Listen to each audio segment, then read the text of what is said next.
Hey, we are live with a great panel of members for members only stream. I'm trying to do I'm not going to promise every week, but I'll give you an update on the channel. Any concerns? If you think I want criticism. If you tell me how you're liking and enjoying the content, if I can accommodate a member's request, I will try to do that and reach out to people. I do know the appreciation streams is something people want back. And everyone always says Enos. We want an Enos appreciation stream. So this Saturday at 10, we are going to have the Poindexter Lounge appreciation stream.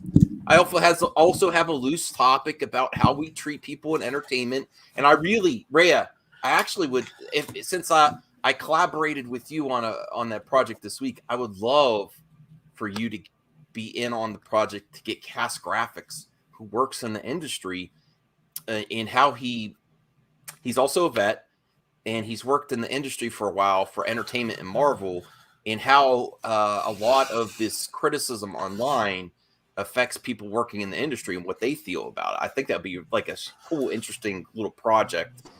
If we can. Cass is also a member. I think you could add a lot to the conversation.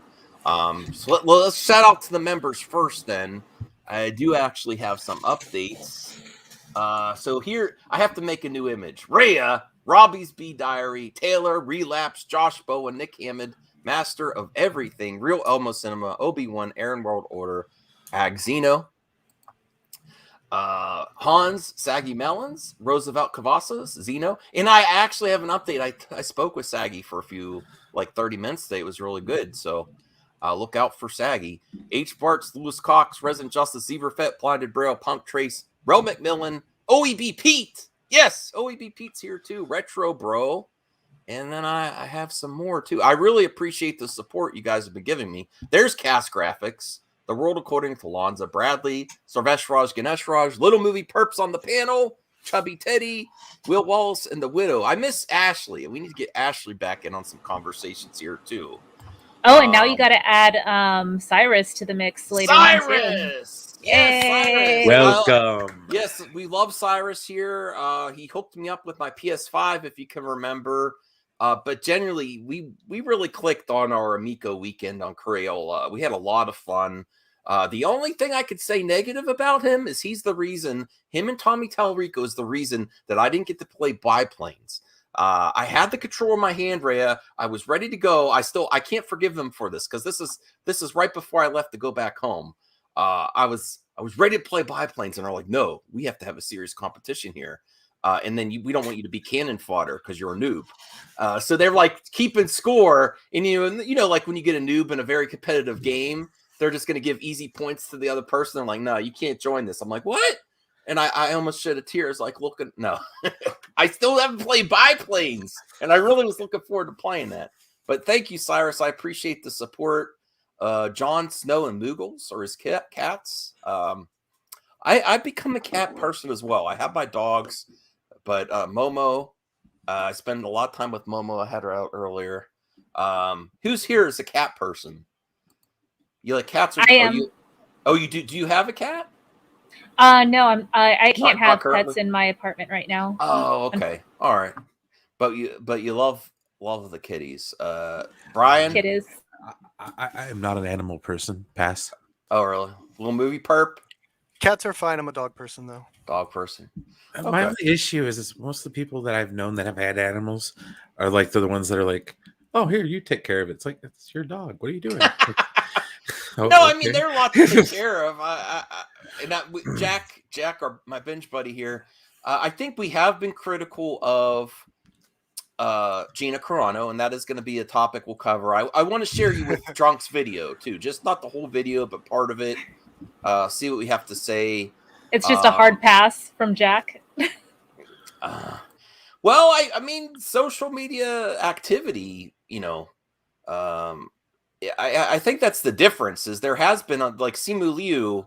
I actually think he should have apologized for some of those comments. Were pretty off, but I don't know if they've actually officially addressed it. He just said something on Twitter, or maybe it's passed already. I honestly don't know.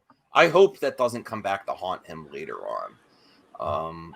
So just to clarify for folks who are just now tuning in, like the topic for today is you're talking about social media comments from celebrities and YouTube how we pundits treat critics, how we treat people, and have to realize they're just people. People make mistakes.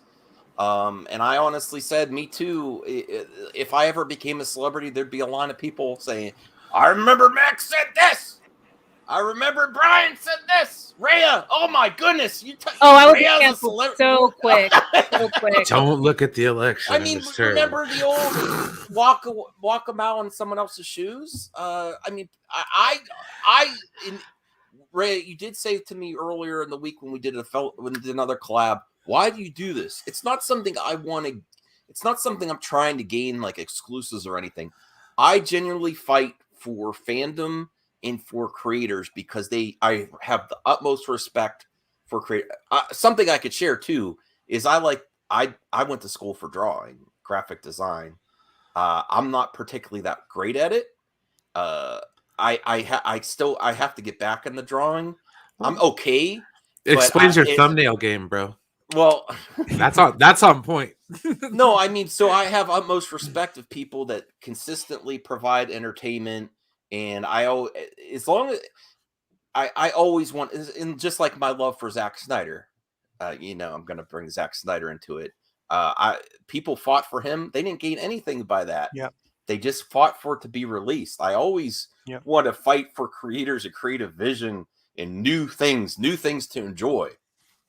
And I don't really think it takes away from anyone, but we just have to realize these people are they're people. People make mistakes. And then we have to be consistent. If we are truly against cancel culture, and I'm going to do some self-reflection here too. If you really were for Gina, you should be there for Brie too. You should be there for Simu Liu. If you're really for freedom of speech, I would like to hear maybe if anyone in the panel wants to add to this. What can we do if we really want to be consistent against cancel culture when it's people in the entertainment? Because it's very inconsistent. Really, you go for your team right now. I have that's both sides. General statement that I would like to make regarding this situation. Yeah. Stop being offended by everything. I mean, it would be a start. Honestly, it would be a start because that is what kicks off the cancel culture bubble. Someone says something that someone doesn't like. That someone tells two friends. They tell two friends. They tell two friends. They tell two friends. Guess what? You're out of a job. Yeah. You know what I mean? And the thing that's been irritating me is that the quote unquote right wing of it, who's against cancel culture, but they're for it if somebody on the left gets canceled. So I'm still trying to figure that one out. No, we should try to be more. That's for everyone. That's the thing we need to talk about here is that I think we kind of gave a little bit more of a nuanced take when it came to dealing with the initial situation. I know myself in particular, I kind of was like, it's understandable. Okay. You have to understand that you're in an industry and that when you work at a job, you kind of have to mind your P's and Q's. Yeah. And if you don't do that, guess what, dude? You're out. Well, Tony, freedom of speech doesn't matter at a job. I'm just saying. Okay. Well, it does matter, but yes and no. You can't just walk into my job and be like, "Hey, what the f do you want?" Well, I think there's some warnings. Yeah. I'm just saying. Like, I would love to say that. All right. Well, can I give you guys a scenario? Mm-hmm. Sure. All right. So let's say a celebrity during the pandemic decides to give, bad information, like stuff that's clearly not true that could lead to, some kind of public harm.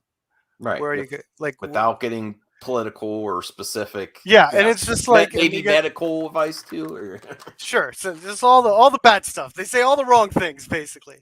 Right. And what do you think? Well, if there's like a public outcry that they should be canceled, like our pal Firewater Freedom Association, and you own a business, you don't want to be associated with bad info. Well, I mean, it's an opinion, info, but if your employer says you chill on that and you still want to double down on it, I don't know. One thing I will say is the pandemic created a lot of snitches. Yeah. Yeah. That's like. I mean, I was watching it the other night. It was like, oh, explain why they did this at the Amico. It's like, well, what? I don't work there. But anyways, I got distracted. Well, here, Geek It Away, he says, career killer, don't they still have lots of... Yes, they do have lots of viewers, but associating with someone that's constantly attacking the industry, I honestly, if I were to speak with, and I would love to speak with Gina Carano, I would say, you know what, I want you to have a future. It's not going to help you.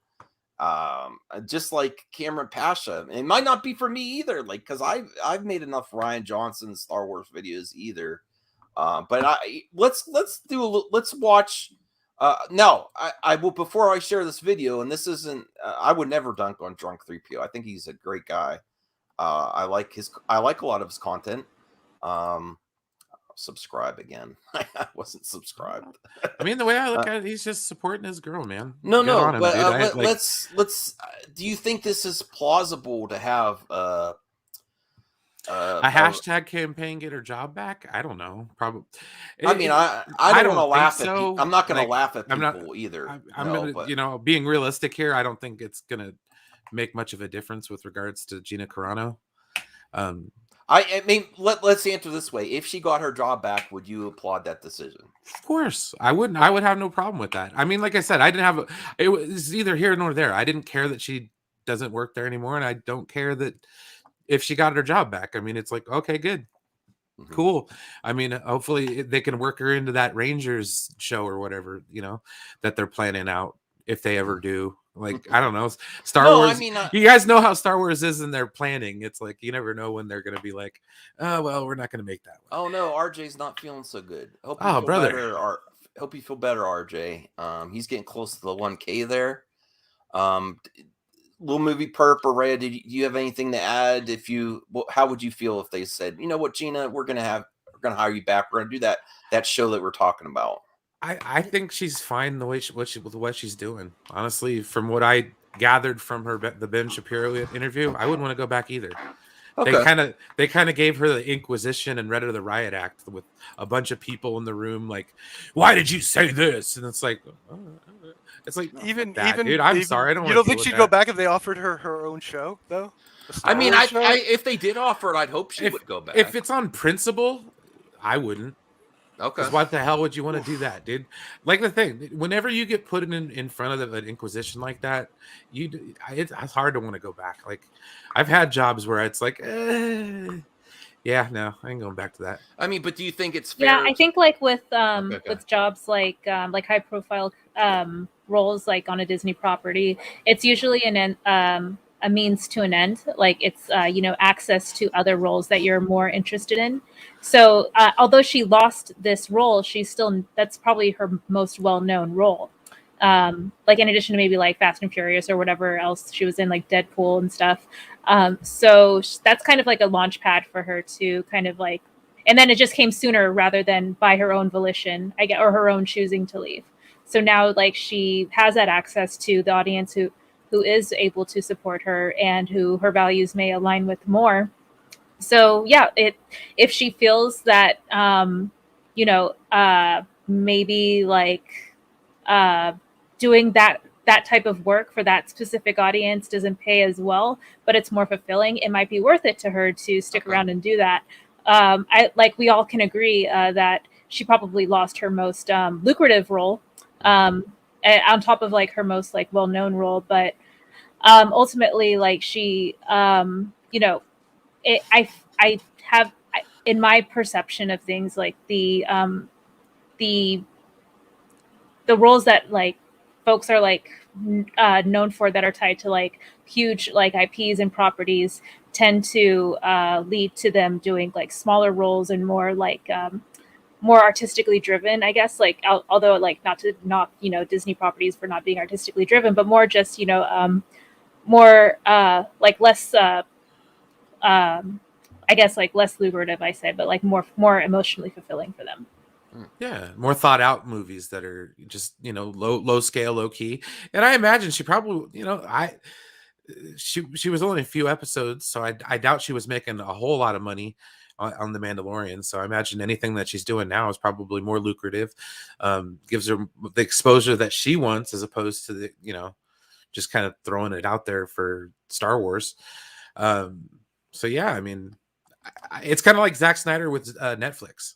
Like, honestly, I'm kind of glad he's not going. If he doesn't go back to Warner Brothers after what they did to him, good on him, man. Right.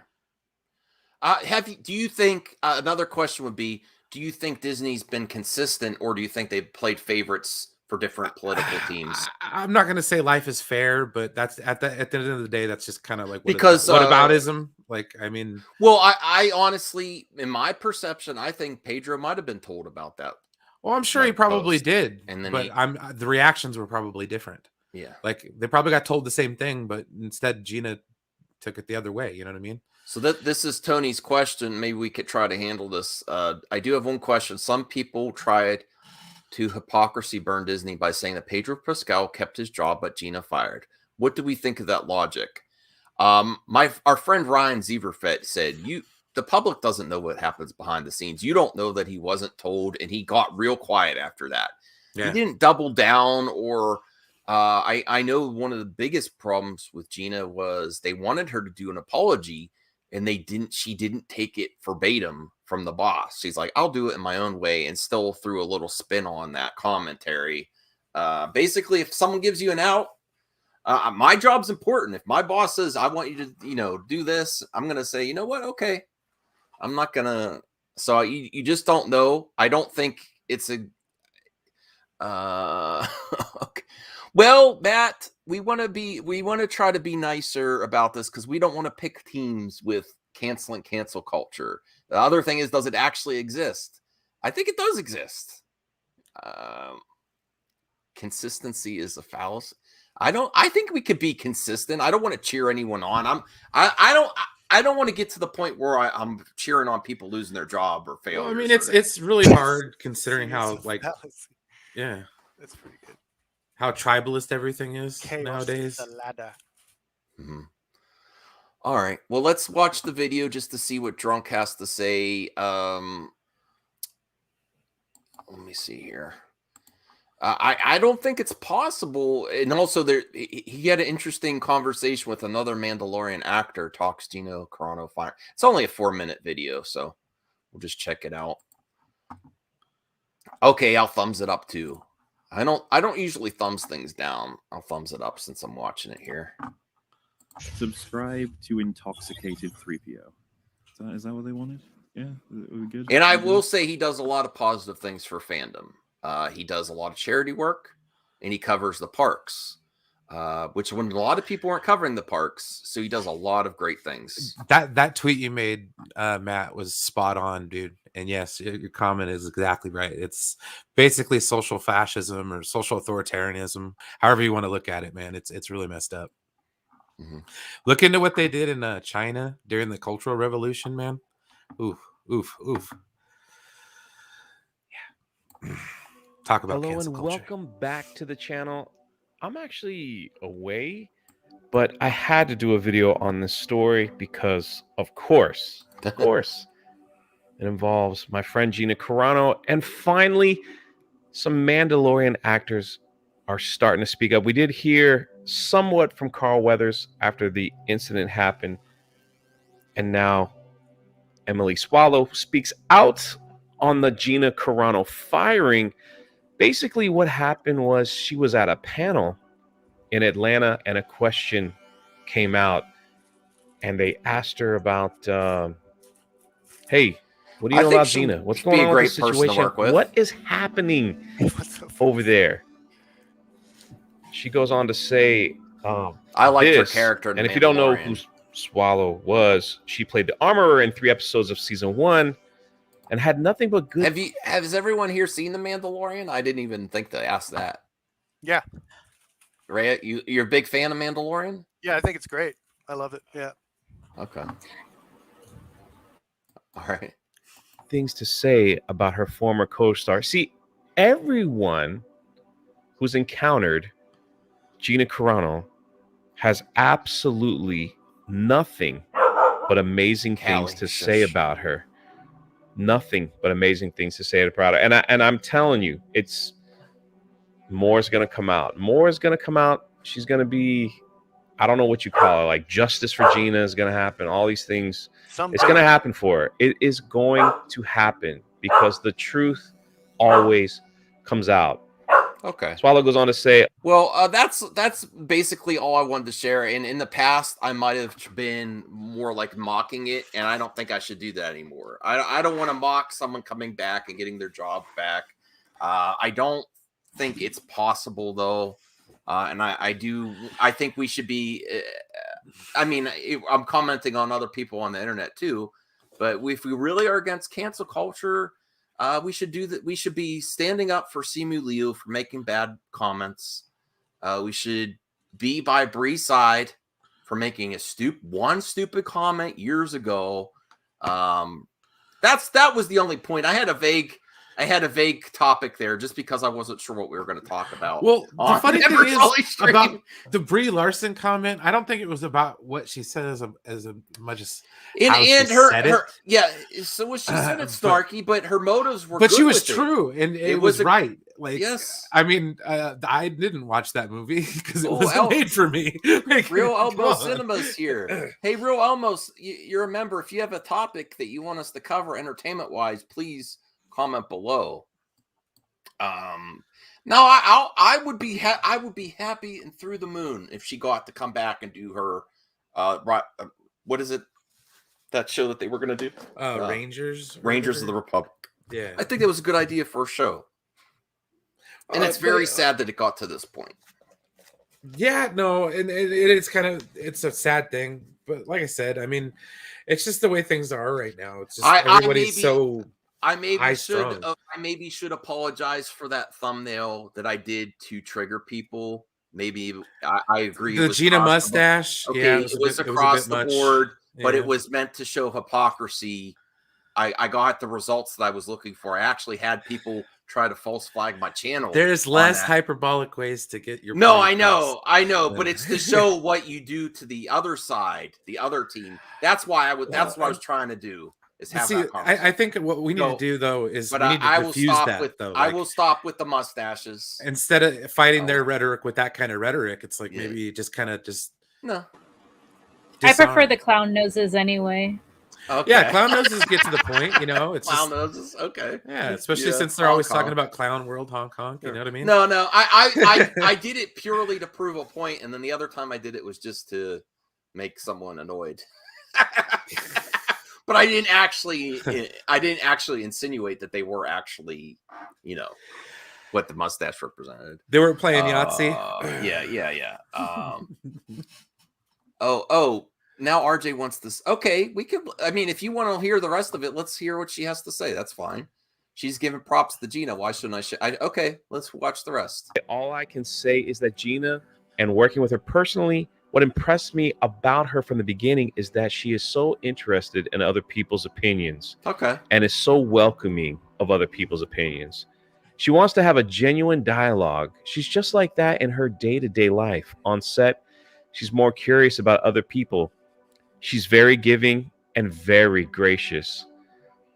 Most of the details that came out of Carano's firing stayed behind the scenes. As Swallow emphasized, she said, I experienced it like the fans did in real time, basically probably found out on social media. I know so little about what happened. I experienced it like you did. I don't know anything about the inner workings of it. I can only speak about Gina being a lovely person, which she is. Now she goes out and speaks about cancel culture. See, cancel culture is just... Well, this is fine. It makes the our conversation. I mean, yeah. People are waking up to it every day and seeing how dangerous it is. She says, I'm thoroughly baffled by a lot of what we're dealing with right now with cancel culture. And then she says that there are many layers to it that are important to look at. But I think with the hatred that comes into it, and when people start refusing to listen to the other side, no matter which side they're on, I think that's really dangerous. All right.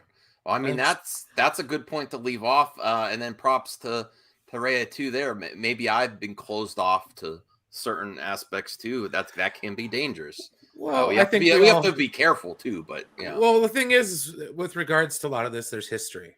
Mm-hmm. I mean, long and short of it. I mean, we've, you know, we obviously don't get along on a lot of key issues, you know, and at the end of the day, it's like there's, I don't know. I feel like the divide's already there. That's just too wide to cross anymore. I don't know if I want. I'm very conflicted on leaks. What do you guys think about leaks? I don't want to get spoiled with anything, but I didn't know there was Doctor Strange. I don't even pay attention to it. I don't know if I don't want to know. I avoid them too. Like, I don't even think I watched like the full Venom 2 trailer. Like, I want to. Like, the movie's only like 90 minutes long anyway, so I don't want to get the whole movie spoiled in the trailer. Right. Are you buying your tickets to see it opening weekend, or what are you going to do? I'm on the fence, like, about movie theaters, like, at the moment. So I might just pay the $30. Wait, can I pay $30 on Disney Plus or no? I don't. Wait, no, I this can't. Is Sony. I don't think they have a VOD option for this one. Darn it. I will say everyone has to do what's right for, and I've in the past have said I think people should do certain things, but I backed away from that. I'm like, everyone has the right to make their own decisions. I am vaccinated, and I went to see Shang-Chi, and me and my wife had a great time. I said we need to keep our masks on the whole time. My wife was like, I don't know if I want to do that, but she did it. I just kept shoveling popcorn. But it was a great experience. But I do want everyone to be safe, and it is weird. It's a weird thing. I hope 2022 where this stuff is gone. Why would you do that to yourself, RJ? My God. What did RJ do? He's got the leaks for the he said, like, well, RJ can't help himself. Doctor Strange movie. I'm like, bro. RJ's got a problem. Okay, let's get what Hans has to say. Hans wants to add in the conversation. What people don't understand is a lot of us on all sides of the fandom agree on a lot. We just have a different idea of how to accomplish it. People are too dense to understand that. That's a good comment. No, that's something I was trying to like say in my big old rant about how I'm kind of giving up on the culture war side of things, because it's exhausting, and it's just I don't see any solutions. Mm-hmm. And I'm usually one to try to think of like a creative way to get through to people, but no. Oh, Degrassi Knowles already saw Venom 2. Wow. I need to get, all this, to have some levity of accusations of me being a potential shill. I need to get some more shill benefits of getting some early screenings and stuff. I don't get nothing. The only thing I got was seeing Snyder Cut early because of Enosh. That was me too. Yeah, so I'm not connected at all. Ray, I'm not connected at all. I got to talk to Ray Porter last night. I'm not here for your, library of, social media connections, Matt. No, I'm saying I'm sad about it. I want some connections. Just like our girl Destiny Foma is like, if you get accusations of it, just do it. Like she got called certain things before she opened up her OnlyFans. She's like, if you're gonna call me in, why not? I'm gonna do my thing. I actually reached out to Destiny. She didn't respond. I'm not trying to throw heat on her. She probably gets all kinds of DMs. But I was like, I'd like to have you on this thing I'm working on. She might be too busy. Oh, well. I still want to have her on the show eventually, but I don't know if it's possible. All right. Let's see what Cyrus has to say. I think it's one thing if a person does something so heinous that a business has to take action. But when the internet gets in all huff and blows stuff up, magnifying it, then what are we doing? We're active participants in this chaos. I want to try to, be more responsible with my takes as well. Hans says, "Get off Twitter, easy, RJ." I see a lot of people saying that. I think there's good things from social media too. Just focus on the good. There's lots of ways. I connect to all of you on social media. It's kind of hard though. Like Twitter is probably my least favorite platform. I do have it just because like I had an existing account for my enamel pin business, and then I want to keep in touch with folks who don't use other platforms.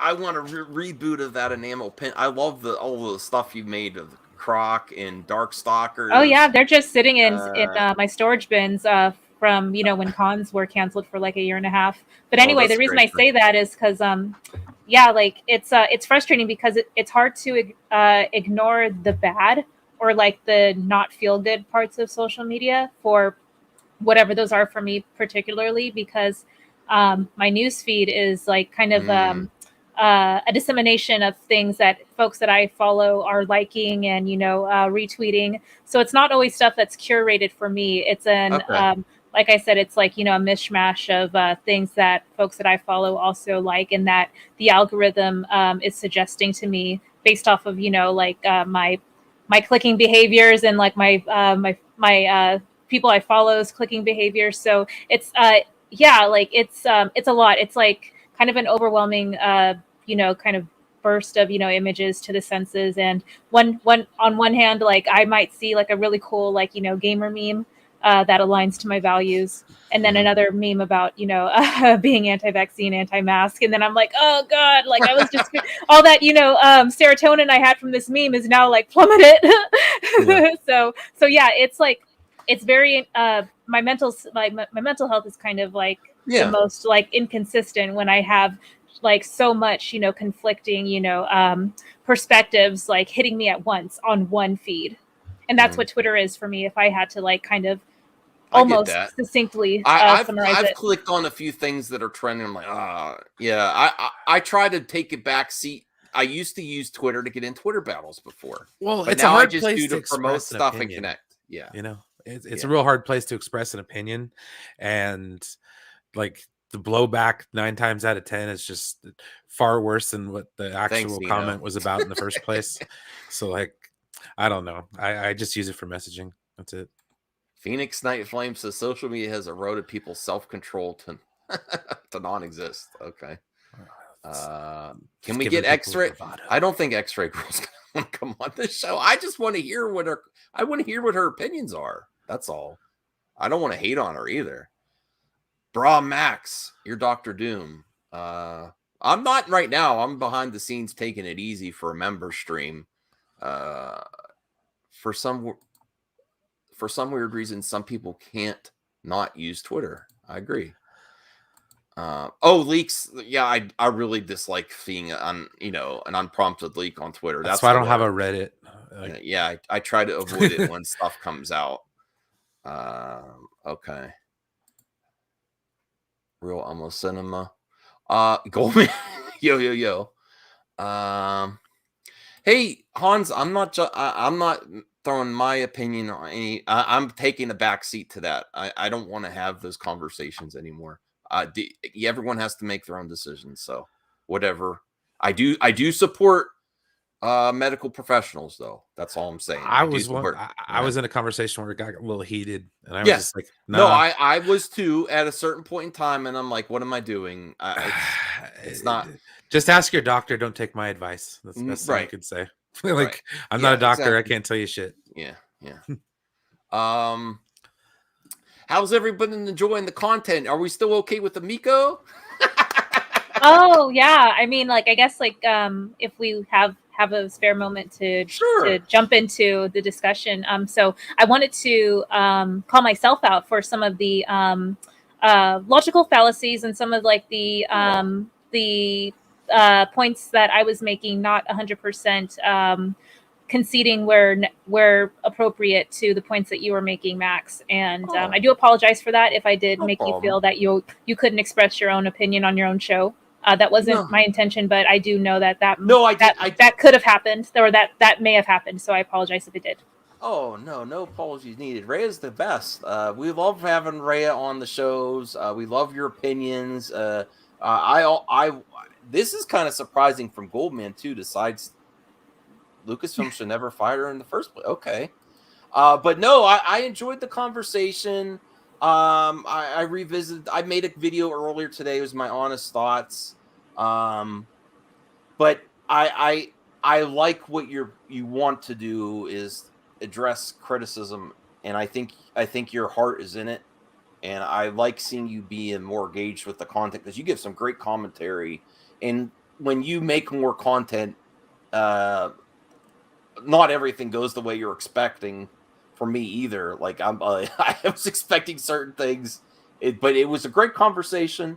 I'm happy enough with it. People still think I took an L, which is fine. I have I leave all my mistakes up on my channel. It's called my channel, Movie Madness Entertainment. So I'm happy with it. I do want to focus on more positive Amico vids because I am genuinely a fan. Saggy knows too. I spoke with her, and when we talked to her, she's like, she knows I want this badly.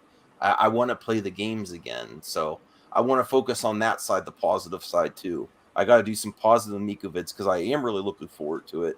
And I hope they can get it out soon because that is a source of frustration for me personally. I have pre-ordered for a long time. I have been waiting a really long time. Well, but don't ever apologize. You did a good job. You prepared for it, and we love hearing what Rhea has to say all the time. Oh no, Rhea did a fantastic job. Thank you. That was my lead-in to some feedback that I wanted to give you on your video that you released today.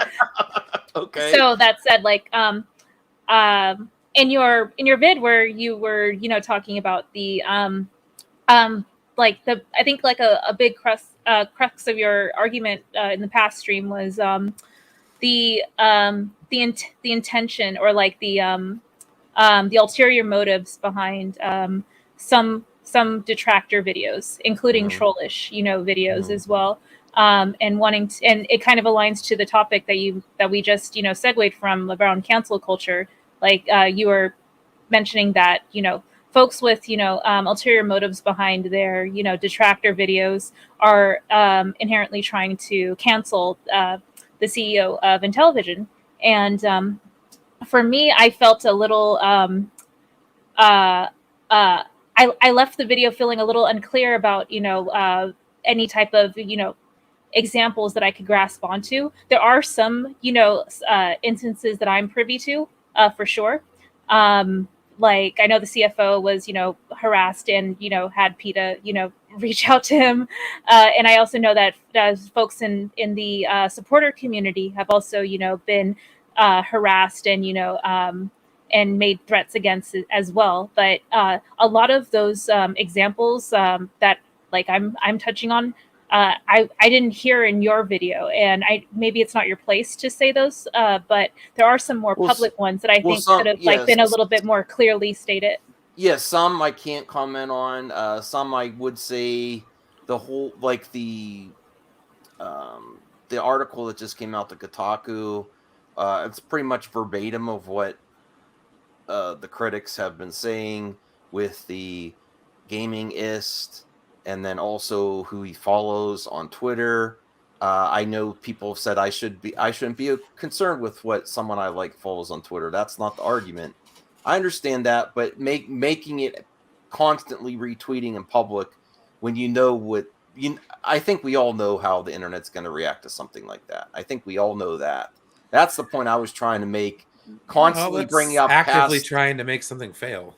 The main thing is the comments that were odd in the past happened at the very beginning of the Miko coverage. He addressed them, and they're still being brought up to. He addressed those all those. So I feel that's where I feel that the active canceling is the articles and bringing up this stuff. When what are we? If the argument is I shouldn't care who he follows, why are they constantly bringing this up? Because they know what the reaction is going to be. And also then I don't really like, I know about that too. I don't think I've ever covered that. I don't like that what happened either, but I'm not, again, I'm trying to be consistent against cancel culture. I don't like what happened there, but he's a person. He's feel free to his job too. And it's not my position to bring up something in his personal life to try to cancel a man either. But no, I don't I know what you were talking about. That was gross to me as well. I didn't really address that ever on my channel.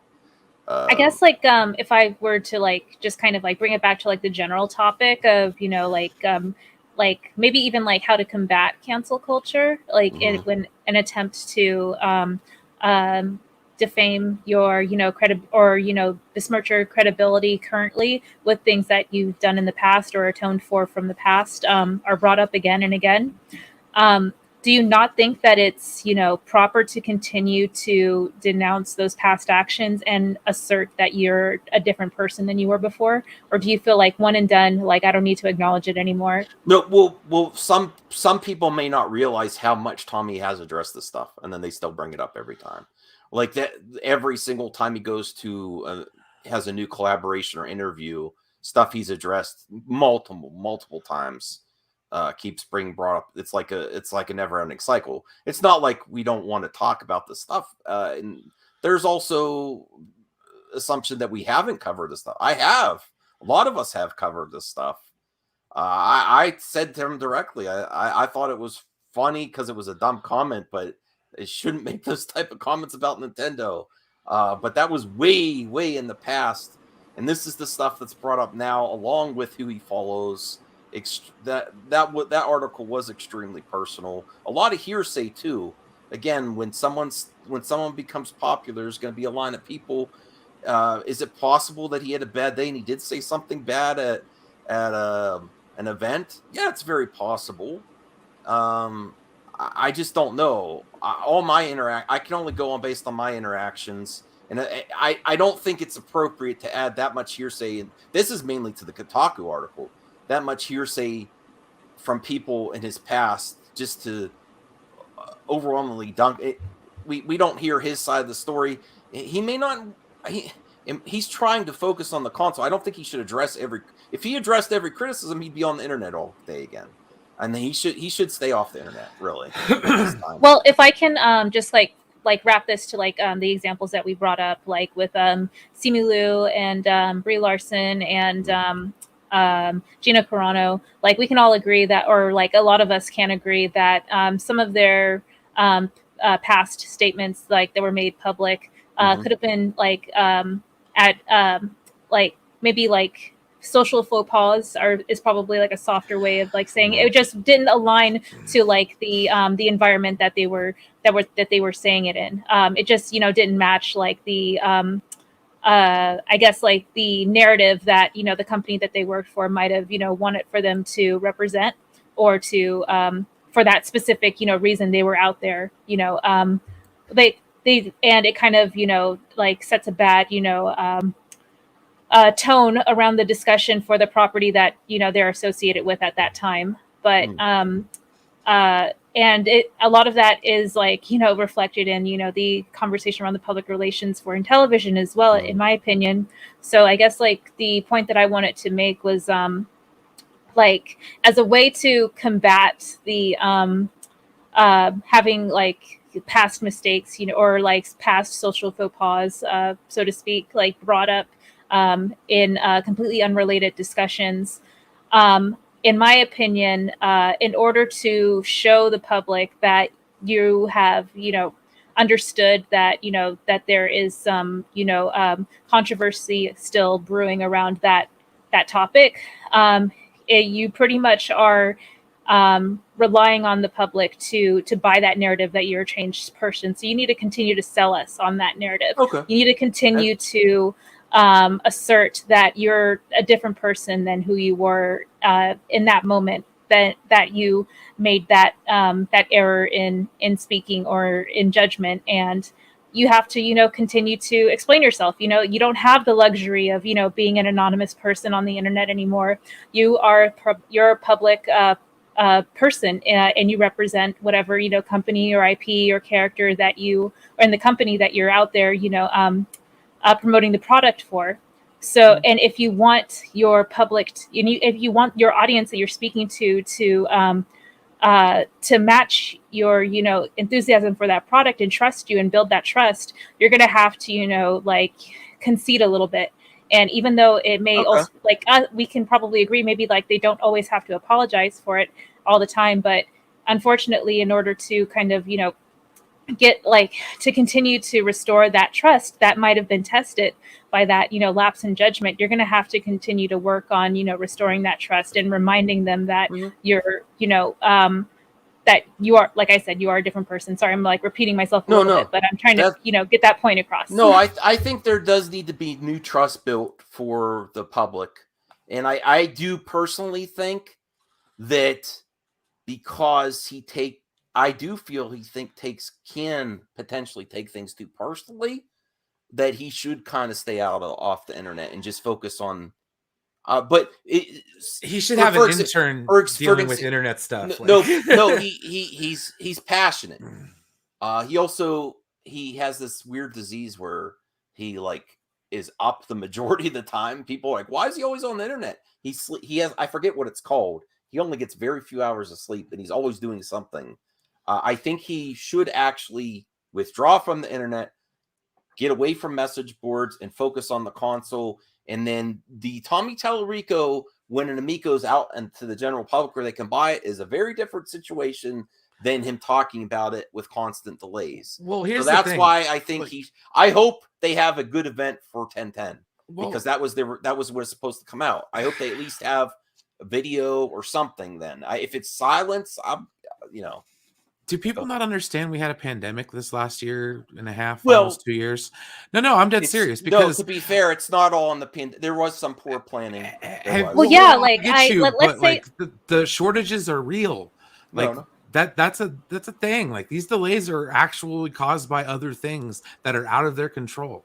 But there was some poor planning. I get you, but at the end of the day, the main reason why they're not out is because of the pandemic. I can totally acknowledge that is a strong, reason that, a lot of us have our pre-orders delayed. But I guess just to kind of circle back to what I was trying to, say to kind of make it a holistic, tie into the topic about cancel culture and just, confronting, your past mistakes and owning them. That's basically the TLDR. Just own your mistakes, continue to, acknowledge that you've grown past them and that you are continuing to learn to and grow from those mistakes every day. It's probably the most,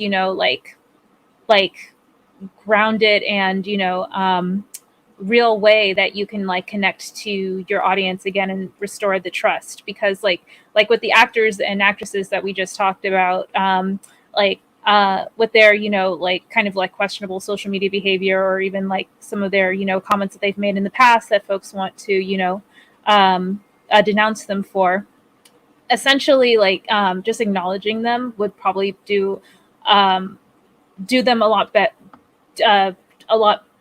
of good service to kind of get back some of the goodwill of the general audience, and not so much the politically divided audience, and only have one half that their personal values align to, because now that sort of that veil of entertainer and real person is sort of broken, and they're now just someone who we see their flaws of, and now we have to not restore the veil, but just restore the trust with that lost part of the audience that is sort of wavering. And I think that's true for these actors and with in television's public relations, just acknowledging the mistakes and owning them publicly, instead of just moving forward and and just focusing on the positive. It seems very dismissive, and in my opinion, at least in my perception of when that's done, it doesn't bode well for me to trust that it won't happen again. Okay, no, that's fair. If things keep happening, I think there is room for him to address things, but I also have witnessed firsthand that he addressed it, and the critics don't accept the answer and keep pushing. I've seen that firsthand in the past. I think there's benefits to addressing criticisms and improving, but I think nothing is going to make it better for the Amico until it's actually delivered to someone, till an actual product gets to someone. So, and he talks a lot. Sometimes it's hard to pull back and not talk when you want to to message boards and stuff when you're in the game. And he's unplugged right now. He's unplugged. He's focusing on public events to make positive content. Even Rich from Review Tech USA said, I like content like this. It seems very genuine from the Crayola. So he was super hype after that. Because that was also not influencers. You know how some have the criticism that we are too close to it, we have too much bias. He actually actively said, we'll play the Miko later. Please let the public and these young kids and their families play so they could get fresh reactions from the public. And that is something he should focus on. Focus on the public events and actually getting the product to people's hands. I also hope October 10th there is some type of update, because that was when it was supposed to come out. If there's nothing, I'm going to criticize that. I really hope they do something to let us know, for the people that have been in this long haul, that we get some type of update there, and hopefully some new info too, not just a regurgitation of we'll get it to you, we're working hard. I understand that you're working hard, but I still, as a consumer, need a solid update on October 10th, I believe. Is it actually in production? I would love to know. I mean, we do claim transparency, but I do need to know if it's not in, October 10th, if it's not even going to make it to the end of the year, did you at least get into production yet? Like, is it starting to be in a factory made? I would love to know that. I really think they owe it to people by then. So is there anything else we want to, but I appreciate the talk, right? Yeah, it's very interesting talk. I do think I agree with Rhea that you need to rebuild relationships with the consumer. Some of these critics are actually buying the product, but I don't think no answer is going to be really good enough until the proof's in the pudding. We get the console in people's hands and we get more videos where he's promoting it to the public. And I think that's also going to help, along with embracing your mistakes and moving forward. Like Rhea said, that's important for the public relations.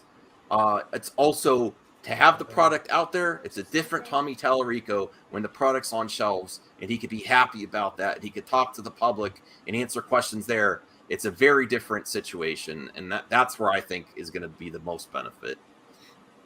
Any final comments there, and then we'll see what else we want to talk about. And I appreciate everyone engaging so much in these member streams. Do you like this format?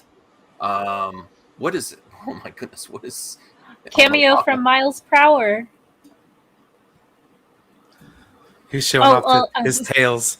But yeah, Max, to answer your question, yeah, I really appreciate you, making space for a members only stream, and I do want to, support you as well in, continuing to, create, special members content, engaging with us, trying to find ways for us to, engage with one another and, chat and things like that. And I'm a firm believer in, content creators being paid for their labor of putting this content together for their audience. This is like, this is hours of your life that you're dedicating to folks for free up for the longest time.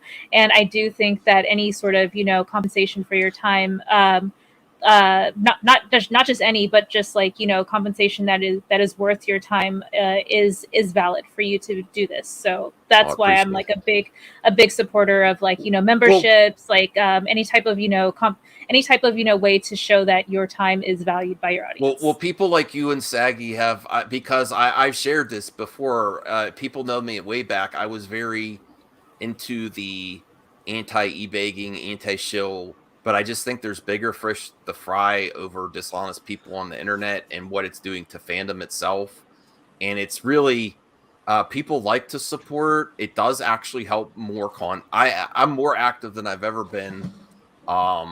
I really appreciate the support. And I really did get upset on previous conversations where people said I was lying to my audience. That I take very seriously. I never lied to any of you. If I really thought that the Miko was a scam, I would tell you not to get it. I do not think it is. I think it's going to be fun. It's not for everyone. Yes, I did use the 8 super chats. No, but I really appreciate the support, and I do want to do projects that are positive too. I just don't. I think that's ultimately a very fair criticism of me in my past is I focus on one thing, but I don't add anything positive to conversation.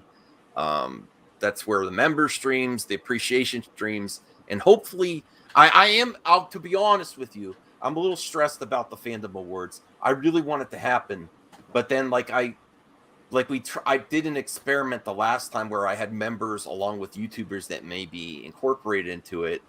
And then there was a concern that maybe we should do this privately for YouTubers to talk about plans ahead of time. I really want it to be somewhat of a success and get people together. But I'm just time's going to keep going past. I got to talk to Mikey Sutton, make sure we can count on him to put articles up. And that he still wants to be associated with the project, because I think that would be really good for the project to get that type of push for polls and stuff. I really want it to work. I'm really hoping it's going to work. Well, you mentioned that you're going to go on a short vacation, right? And then when you come back, then you'll be fully plugged in for us to start coordinating the slots, right? Well, that was this last weekend. I came back early. I had a day off Friday. I spent a few because my mother and father had a vacation week, and I wanted to go spend some time with them. And then I came back.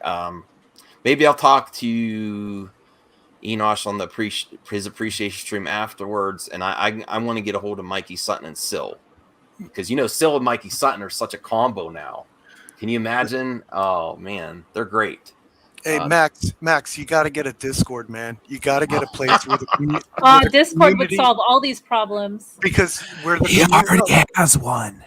You need to pass that out because the community needs a place to chill when you're not on and stuff like that. I think that's kind of important in building your brand. All right. You got to do it, man. Well, just do it. Here's my Nike. Well, little movie perp. You said you like this transparency and talking. I'd rather talk about things on a stream than in message board. I'm the exact opposite of Tommy Teller. Yeah, but it's when you're not on stream. It's for when you're not on stream. It's for when you're not on stream. Stuff could keep moving. And the fans have a community. All right. Yeah. I do have a Discord that I haven't been in forever. Plug it. I think Lunga also said he can make a room, but if you want to just keep in my Discord, I don't know. I'll see if Lunga still wants to have a room. I think he actually made it. It's just me, him, and RJ in there right now. Oh, okay. Lunga has this. Okay, yes, that makes it easier for me. One of my flaws that I'm really honest about is I'm not a very organized person. I'm not, and this type of stuff I want to do, but I failed in the past. I don't know. Kind of wary. Well, so, we got to be put our past aside for an event. I think, can't we all do that for an event? I really am asking everyone to do that. Oh, I don't mind. I don't care. No, I've been on a positive. I would love to reunite with Syl and Zod on screen for sure. They still have a very special place in my heart, as I've told them numerous times. I show up to their streams often. But life just happens. So sometimes folks just lose touch for a few months or whatever, but when they sync back up randomly on a stream, it feels like they've never lost contact. Yeah, no, I like to reconnect to people, but I don't want to say I don't want to say stay away. No, I don't want that to be like that. Well, Hans, I understand this is just for one day. We're not like besties. No one's besties. Can't we just do? It's the Fandom Awards. It doesn't make. We shouldn't bring up personal stuff on the Fandom Awards. Let's let it go at that. Let's be positive, really, because we're here to celebrate creators in the entertainment industry and on social media. I would love to give actual awards to good movie vlog or good movie podcast or something, or a game podcast. Wouldn't that be great to give the creator? The fans voted you the best. Or maybe Syl and Mikey could get their own for DC content. Who knows? That, wouldn't that be so much fun? And to be able to say, the fans decided, you got it. academy of, you know, that's the thing that's a great opportunity. Yeah, no, I'm excited to help you more on that for sure. Yeah, so I'll have to reach out to the YouTube creators and do like a private stream so we can address any concerns. But because that is fair, if you ask other YouTubers to be included, they should have their concerns addressed too. That it's going to be positive. I think that's extremely fair. We don't, you know, that's a good thing to talk about. But I think we're at an hour here. I think that's all I got in the gas now. I want to play some games. I want to go finish Star Wars Visions. Me and my wife have really been enjoying Star Trek. Now what's it called? Discovery. I honestly do have problems with my memory. I forget. Oh, that's all good, man. That show's awesome. No, but she's really been enjoying Discovery. There's lots of stuff I want to catch up on. Oh, you know what? Apple TV. Damn it. There's some really good stuff coming to Apple TV that Tom Hanks film, season 2, and then I just saw another trailer today. It's like some sci-fi end of the world type show, and it has the guy from Jurassic Park in it, the first Jurassic Park. You know what I'm talking about? Yes, yes, Grant? it's the. Oh, yes. Okay, that's cool. Sam Neill. Yeah. So he has a show, and it looks really good. I'm like, damn it, Apple Plus. Well, maybe that'll be the final question. How do we deal? Yeah, and I want to have forced adversity on the show too. Yeah, I think I said the forced adversity potentially this Friday, if you'd want to come on. So, but what are your thoughts on all of these subscription services? How do you deal with it? I think I'm gonna have to do, you know, provider hopping. Like I'm sub to Paramount Plus this month, and then next month I'll sub to Apple Plus. I think I'm gonna have to get to that point. I can't subscribe and pay. I want to pay these companies because they support a lot of employees, but I can't do it every month, every single one. Yeah, the hopping is the way to go. I totally agree with you, and I think it might even put some, you know, if it word goes around the industry, it's just gonna, you know, competition. They're gonna want to get the best stuff on their streaming site because they want people to stay. So yeah, for sure. Ooh, see, Phoenix Night Flame. Can't wait for Masters of the Air to come to Apple Plus, the third miniseries from the team that made Band of Brothers of the Pacific. Wow. Okay. Well, how do you deal with it, Brian? Rhea, are you subscribed to a lot of streaming services now? Let's see. I have HBO Max, Disney Plus, Netflix, Amazon Prime. Yeah, those are the top 4 off the top of my head. I also have Hulu. Yeah, I have Paramount Plus. I have Prime, Paramount Plus, HBO Max, and Disney Plus. And then I have someone else's Netflix, and I have Vudu, but that's for just like. All right, Aaron came in. Good night, everyone. No, hi, Aaron. Hi, Aaron. Hey, what's up? Hey, Aaron. This is towards the end of the show. Sorry. No, you're fine. Protoss says yes, but I'm not buying a new iPhone. I'm keeping my old janky old phone that's like 3 generations behind. I'm keeping it. I'm not buying. Brian, I'm sorry. I'm sorry about your 49ers right now. Uh-oh. We're talking about sports. Now I'm really want to ending the show. They're only down by 3 with 7 minutes to go. There's plenty of time. So Ray, I don't want to put you on the spot or anything, but are you considering content on your channel again, or do you just like to be collab? What's your thoughts? So I don't know if I told y'all, but like I'm trying to build my own PC rig. So the parts that I want are just super hard to find, like especially graphics cards, because all the crypto miners are buying them up and stuff like that. So that's it. So I'm streaming on right now on like my potato MacBook Air and like my $20 plug-in mic and camera. So that's kind of why I'm like in 720p for some folks right now. But anyway, to answer your question, like the quality of like streaming content, because I want to do game streams. I can't hit that, level of quality that I want with my current setup. Okay. So it potentially in the future you want to build that PC. Twitch is the way to go if you're doing gaming content too, because it's a lot easier to get monetized on Twitch. Okay. Yeah, my biggest goal though is just reach as many people as possible. So I've been experimenting with Restream. Like I think Saggy started using that as well. But the benefit of that is that you can actually have both chats from or like multiple chats from different platforms integrated into one chat on the screen. And that's like a huge like bonus for me because I have folks who follow me on Twitch who do not engage on YouTube and vice versa. So I would first want to get like a really like cast a huge like fishing net over like both audiences and then kind of figure out which one is like the strongest leaning of folks who actually watch my stuff. See, that's great that you think about things in advance of planning. I'm the exact opposite. I hit stream. I sometimes don't have a topic. I sometimes stream by accident. That was another accusation. No, I did actually stream. Oh, I remember that. People were like, "Oh, that's a big YouTube joke." I didn't mean to stream today. No, I meant to do a pre-record vid, and then I just kept live.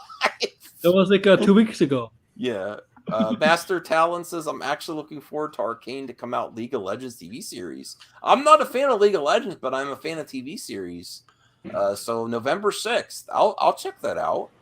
Oh, that reminds me, like we need to get I don't know if you know Command Unit from Matt's channel, right? We need to get him over here like how we got Elmo and H-Parts over here, because he drops random 40K fan trailers all day long, and like we just sit there and watch them. I'm sure you've probably seen him like requesting it all the time. It would be so funny for him to just find his way over here one night and just drop a super chat with a link or with the title of a video for us to watch.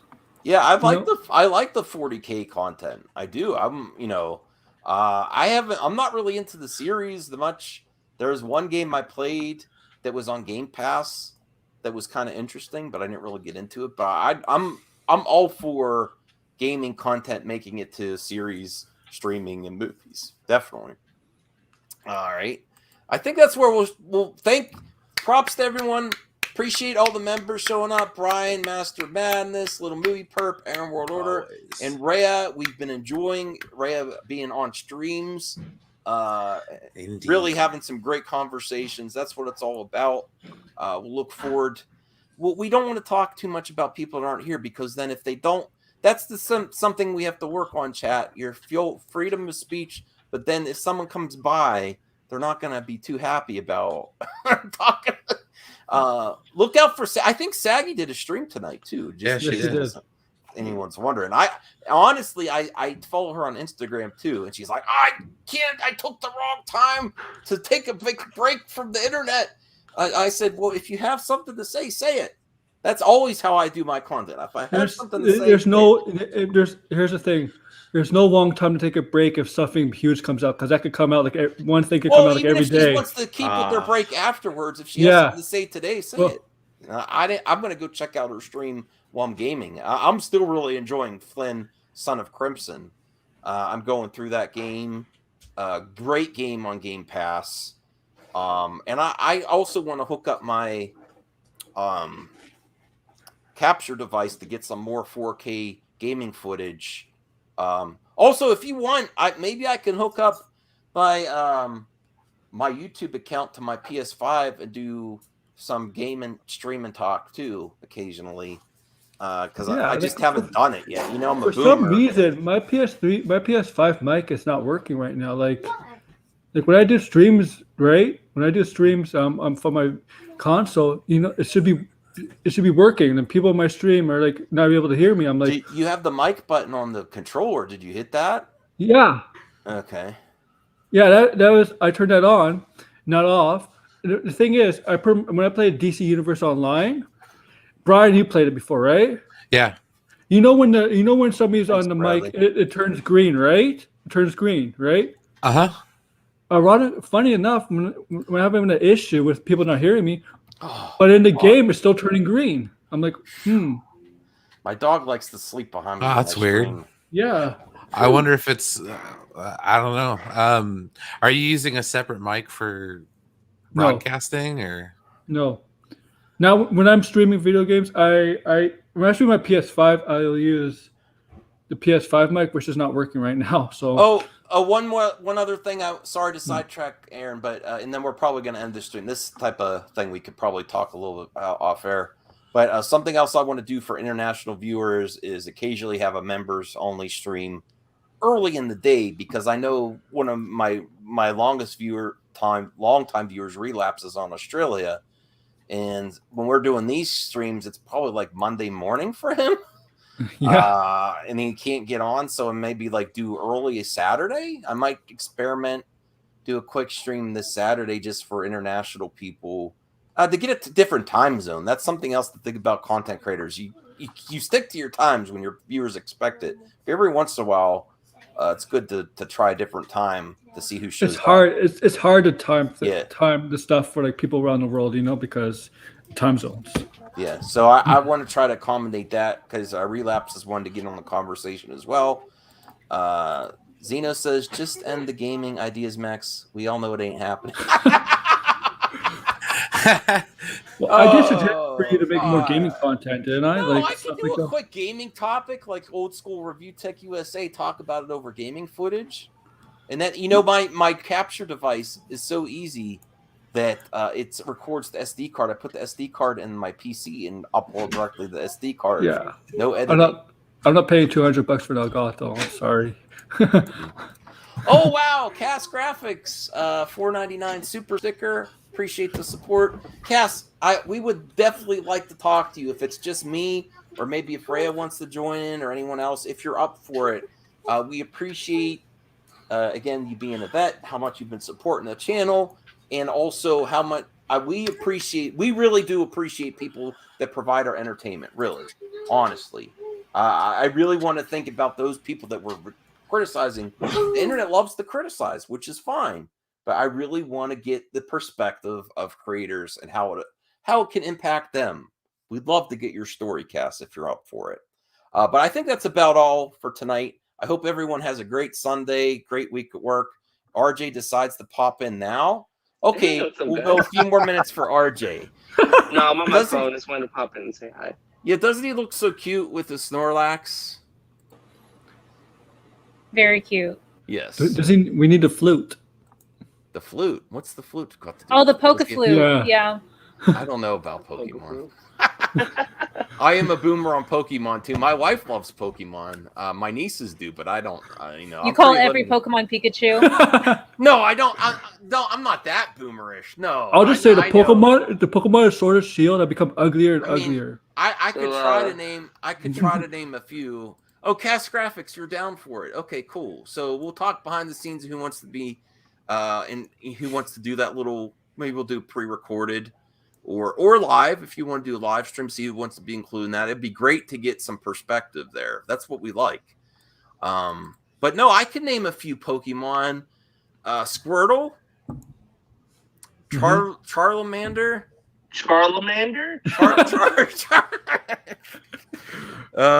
Pikachu, of course. Mewtwo. Eevee. Yep. Snorlax, Jigglypuff, and I didn't look at the chat. No, I like Jigglypuff. Actually, I did better when I played a lot of Smash Brothers. I knew. Yeah, Jigglypuff. Yes, it's Smash Brothers. I love the Pokemon in Smash Brothers. All right, I think that's about all. Wait, Max, did you already react to the Nintendo Direct? I'm sorry, I know you're trying to hop off, but yeah, that was some news. What on the Nintendo Direct? I know. I didn't cover Direct. RJ did. RJ did. I think you know that. Wait, was Max on there? I forget. No. I think I was in the chat, but I don't know. I can tell you what I'm most excited about. He's most excited about the old games, like the freaking Castlevania Advance Collection. No, that's not what I No, I like stop pretending I like kids games. No, I appreciate Pokemon. I'm not a Pokemon hater. It's not my style of game. Are you gonna get the thank you? What is it? Diamond and Pearl remakes? Oh yeah, I can't wait. Yeah, I am. I bought when they first came out. Build-A-Bear. I went and tracked down Eevee for my nieces. No, I did all that stuff. Wait, you could build a bear Eevee? You could, yeah. Now you could get it easy, but when it first came out, it was real hard to get. Yeah, you could do Pokemon Build-A-Bear. So you should videotape it, RJ. Wait, what? You should go Build-A-Bear and videotape Pokemon. Do they have a Snorlax? I don't know if they have a Snorlax. I'm not interested.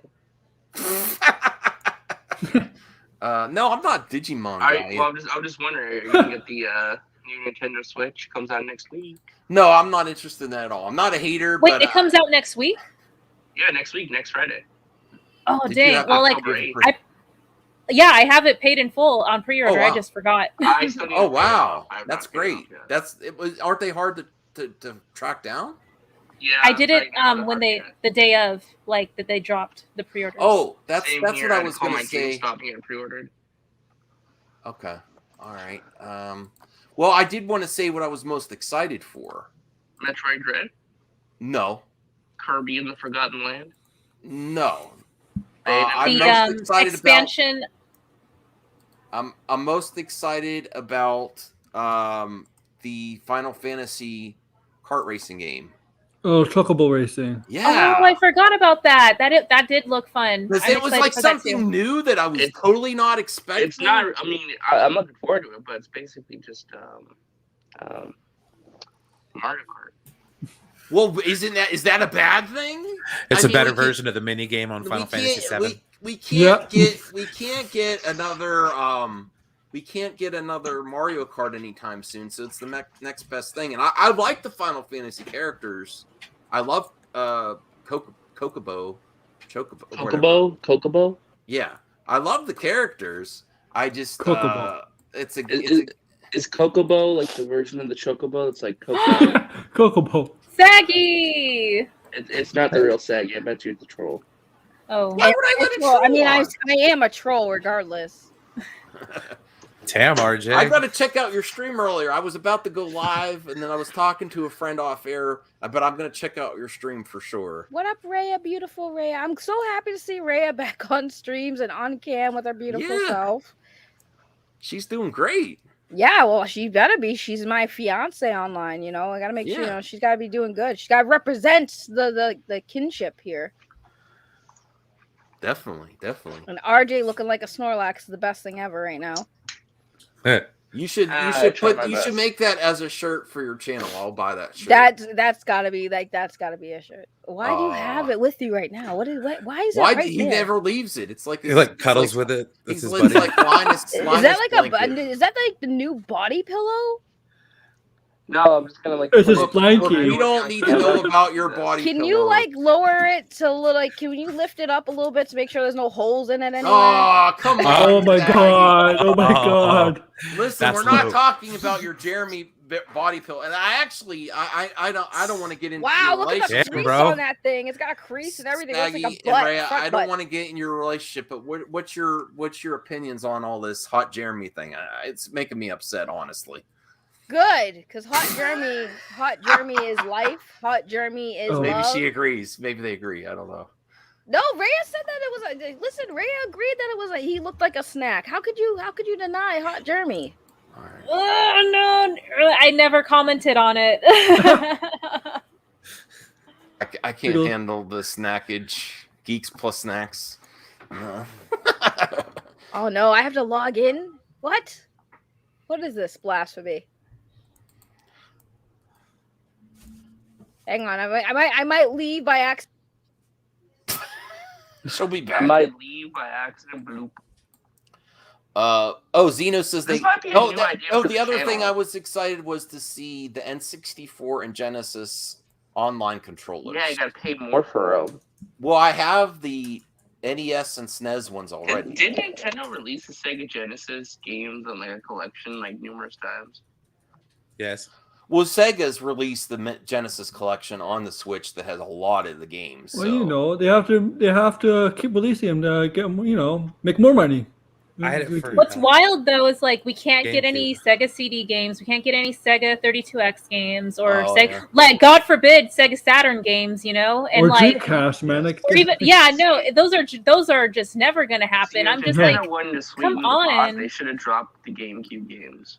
Well, they really rely on the mod community to be real. They totally take their stuff, like, because that's the reason. As soon as Saturn and that becomes more better emulators, which there are some good emulators, it really comes down to the emulation community. Once they get it down packed, they'll just take the info and make you pay for it. Honestly. Oh no. That's oh god. Oh no. What's up, Geeks and Gamers? It's Hot Jeremy here, joining in with the fun and the shenanigans, talking about movies and stuff. You know, Geeks and Gamers is all about inclusivity and diversity. We're all here for the love and woke culture, but I'm sexy, so who cares? Listen to the things I say because I'm beautiful. I'm beautiful, Hot Jeremy. Yeah, love it. Love me some Hot Jeremy. How y'all doing out there? Hot Jeremy in the house. Hot Jeremy. I was okay. A Hot Jeremy sounds like, just sounds like something like a hot Carl. I don't know if anyone here knows what that is. But yeah. Listen, it's Hot Jeremy. Buy my shirts. By the way, did you guys know that their merchandise is pretty pricey? Their hoodies are like $40, $50, man. That's a lot of money. Oh, so you thought about getting one? No, I did get one. Wow. $50 for a hoodie, man. That thing's expensive. But you got a Geeks and Gamers hoodie? I did get a Geeks and Gamers hoodie. It's in the mail. I don't, I have to be consistent. I don't care who you follow. I don't care. Listen, I gotta represent for Hot Jeremy everywhere, guys. I'm sorry. Okay. You gotta represent Hot Jeremy. I could have bought 2 Snorlaxes, just saying. I could have bought 2 Snorlaxes, but Hot Jeremy is better looking than Hot Snorlax. Real Elmo Cinema. He got that from GameStop. I don't know. I think it's Snorlax is kind of better looking than some of the. Oh, you got it from Target? They have them at GameStop too. They actually had a huge Eevee. I missed it. They had a huge plushie Eevee, and I was like, I want it. It's like a plushie. It's like a pillow. By the way, I heard you guys talking about the Nintendo Direct. The game I'm excited for, because nobody asked, so I'm going to tell you anyways, is the Bayonetta 3. I'm very interested to see where that story's going, because I played Bayonetta 1. I don't have a Switch, so I didn't get to play the 2, but I did watch the entire game story, which was really interesting. Bayonetta 2 was kind of just like a copy-paste of Bayonetta 1 for me. It was literally the same story, so I'm interested to see if they're actually going to change it up in Bayonetta 3. Yeah, that's great. I love Platinum games. There was a game that they did, because I'm a big Airbender Korra fan. They did a game for that was digital only, and now I can't get it. I was trying to track that down. Avatar Korra, boo. Korra's great. Worst Avatar ever, boo. No. You are wrong.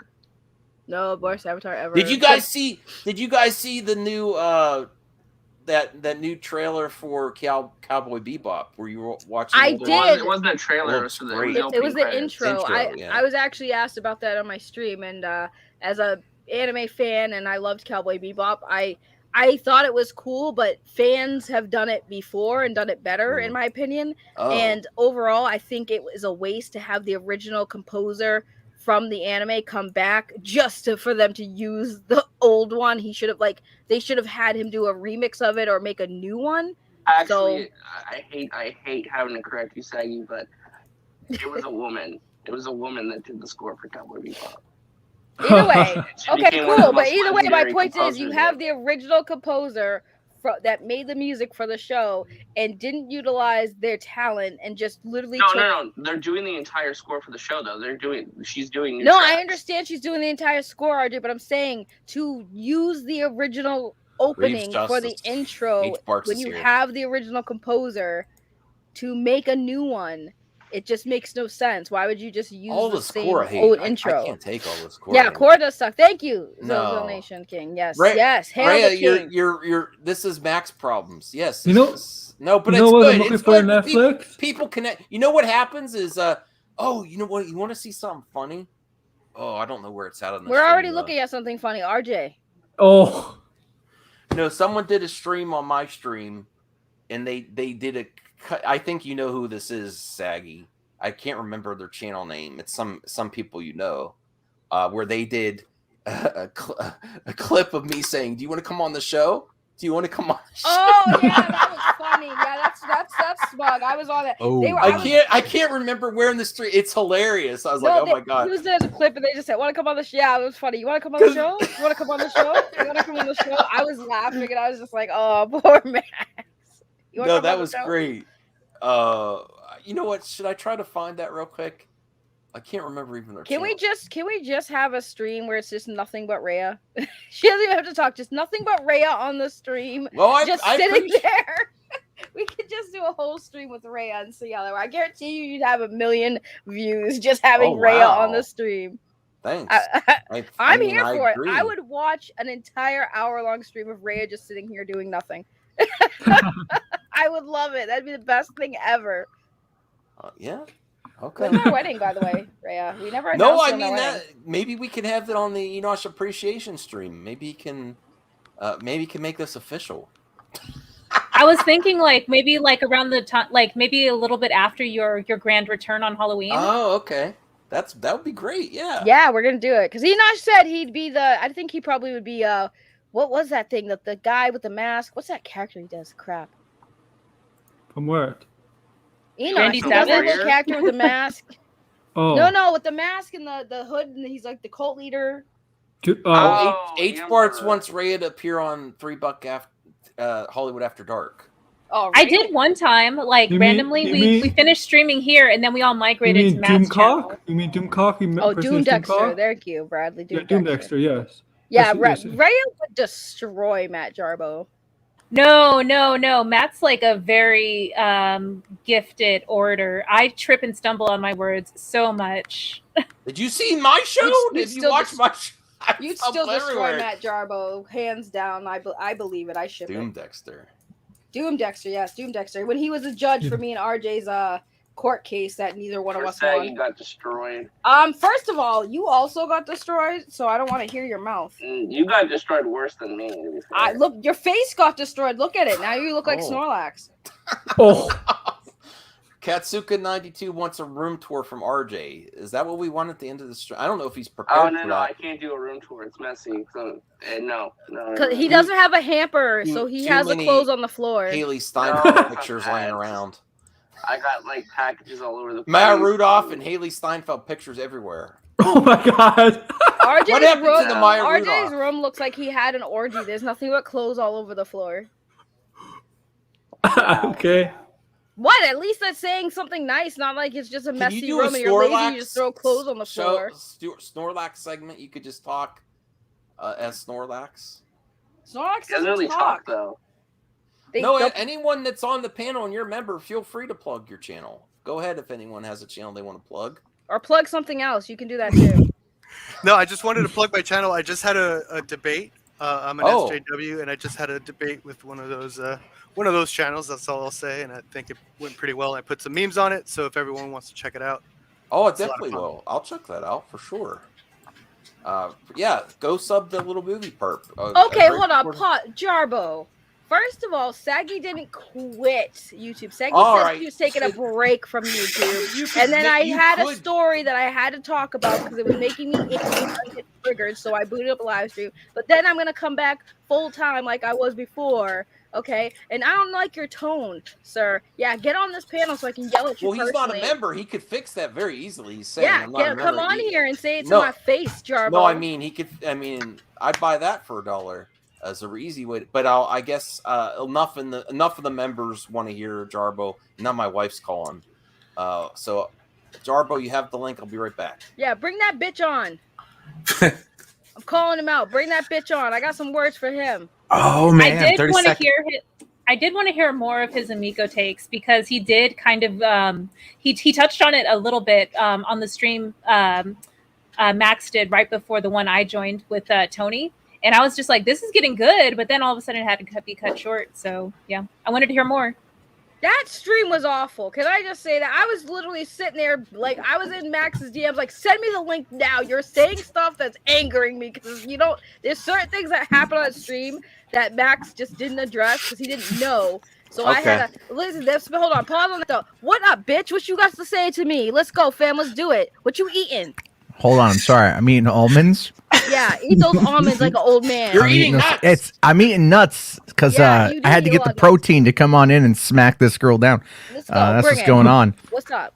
What's up? You like? I'm quitting YouTube. I'm leaving YouTube. I'm coming back to Halloween is when I'm gonna come back in, and then you come back in like 5 minutes, and you're already doing like streams and stuff. I broke the rules for Jarbo, so I hope the members are not upset with me. Most of your members, I think, are my members too. So I think it's a kind of a dual thing here. That's not how it works. That's not how it works. You're not even a member of the channel. How dare you? We're all just passing around the same $1.99 to each other. Exactly. You should just do that. Yeah. No, I'm good. No, I mean, honestly, at this point, everything I earn pretty much goes to my mortgage. So that's pretty much what. Are you streaming tonight, Jarbo? Yeah. I don't know what I'm talking about yet. You brought back Boulder Talk. I didn't even watch. I was I was bored and I didn't want to talk movies. I don't want to talk movies like every day. I get that. So I thought I would invite chaos. I love how I said chaos and they blew up that. And Shifty Gizm, I said I was quitting making content for a while, take a break from making content, and I said I had some appearances I needed to make because I already had obligations, prior plans to appear on streams. So I had to do it. Yeah. So those are some cheap salty nuts. You don't agree to be on someone's stream and then say, "Hey, no, I can't make it because I'm having personal I'm not issues." ghosting Josh. Where is he? Where's his comment? Where is Josh? There's Josh right there. Josh. He's a member.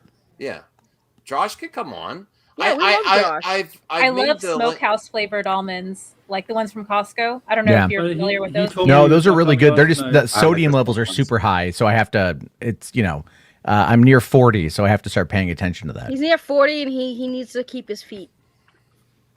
That is true. That actually, I just had a diabetic checkup the other day, and the doctor's like, "All right, got to check your feet." Oh, I'm sorry. That must be so weird. Yeah, this is the comment that we wanted. Josh, we love Jarbo. Thank you, Josh.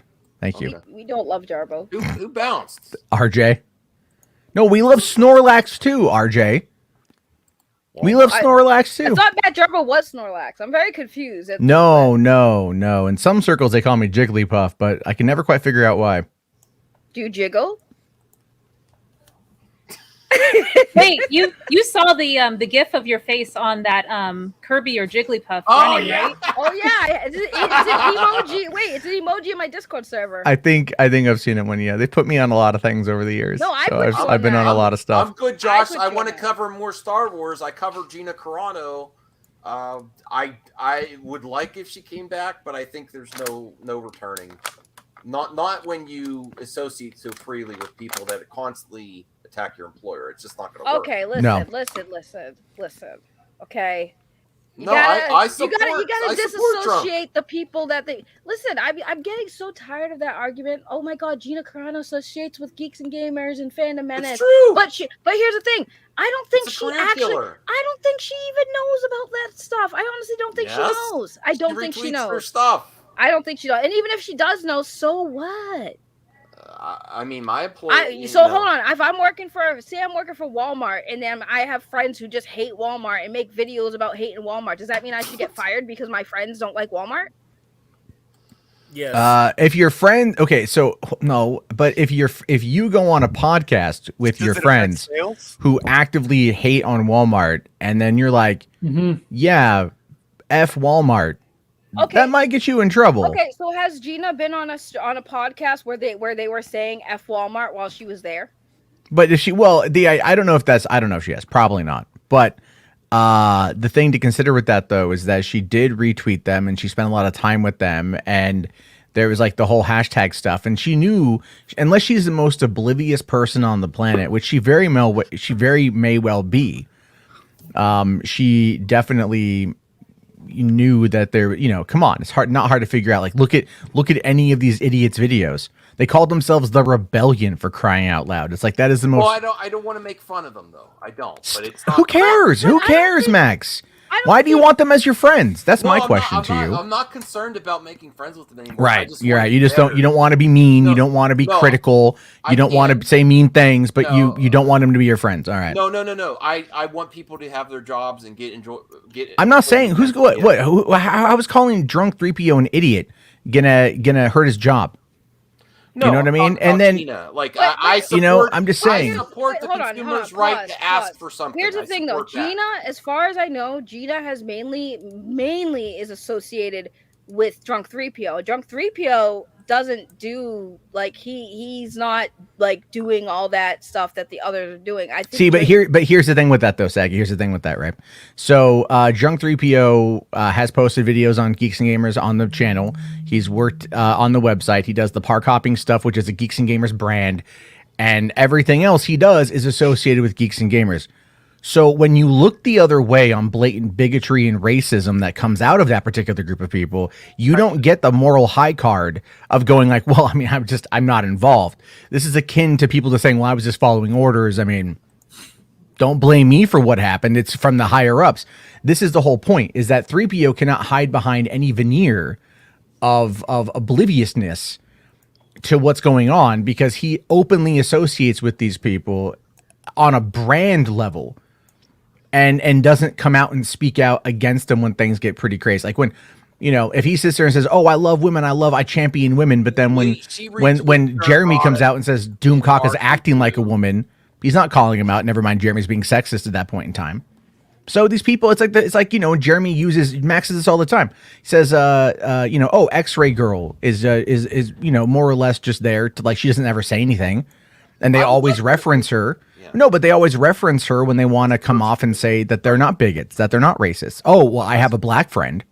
Well, you know, but hold on, but you have people who work in companies where companies have been exposed for being bad or whatever, or they didn't like how a certain company has presented itself, and I can't honestly fault the employee for the actions of the people who run the company. And I think as far as when it comes to Drunk 3PO, even though, yes, he is associated and does work for Geeks and Gamers, like I said, he does work for them. So, I mean, you can work for a company and still not support them. A job's a job at the end of the day. You know, you're not going to quit your job because you need money or it's part of what you do. But you also lose a lot of moral high ground. Is what I'm trying to say. Right. If you know, here's the thing. If he came out and he spoke out against the company and they allowed him to maintain his job, if he didn't agree with them and he spoke out about that whenever it went down, there would be a different story, and I'd actually be more supportive. But at the end of the day, when it comes to talking about 3PO, the one word a lot of people like to bring up is honest to God charity. They'll go, oh, but he does all the charity work. But we've already argued, we've already proven that charity is not a defense. Charity is not something you can hide behind. It's not a shield.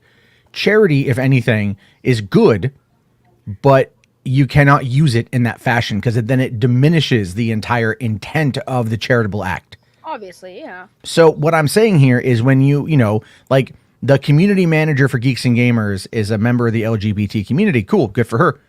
You know, but like they might say some things that are against that. If you ask Odin what his views are on trans rights, he's associated with that group. He ain't a fan of that. You know, and that's my whole point, is like it is selective in regards to what they allow, and the people who are there, who are in that marginalized group that get put on that pedestal, that get treated like that, they're not doing themselves or anyone any benefits. Well, let me just. That's funny. But let me just. Made this. Should this be the new emoji? New Gene emoji. Yes, do it. Yes, that's a better picture. But Jarbo, let's just reel this back. Let's make this personal, okay? Wait, let me get you on this one, right? Where's your comment? Your relationship with your relationship with us, okay? Because people don't agree with your opinion. They think you're a bad person. They think your takes are things. They think you're a racist. They think all these things. But we still support you, and we might not always agree with each other, but at the same time, I don't feel like anyone should be, I guess, faulted for associating with you, despite what other. If I was, well, here's the thing. Here's the thing with that, Saggy. People like to call me a racist for the polar bear thing from 2012. For the record, he's not. I don't think he is. For the record, right? Black woman saying he's not, so that's true. Well, and I appreciate that, but at the end, but it really boils down to they're trying to hold me on something that happened nearly a decade ago. All right. If I was out yesterday with that puppet video, right, then it'd be an entirely different context, because what we're talking about are like, or if I continued with it, if I still continued with it, that's the whole point. That's the difference there. When you recognize a mistake and you don't do it anymore, that's change. When you don't recognize a mistake and you continuously do it, That is the problem. That is where you don't have the ability to hide behind that. That's what I'm talking about. I have a Mad Max mailbag question. Someone finally commented. Malad. All right, for the record, I see the comments. I'm not defending Geeks and Gamers Fandom Menace. I was mainly talking about Gina Carano and her relationship with Drunk 3PO. Just to clarify, so people aren't confused. Shout out to Mladen Kulik. We all know Mladen. Mladen. He said, "I'm not even gonna." He's in the past. He's in criticism. You're not.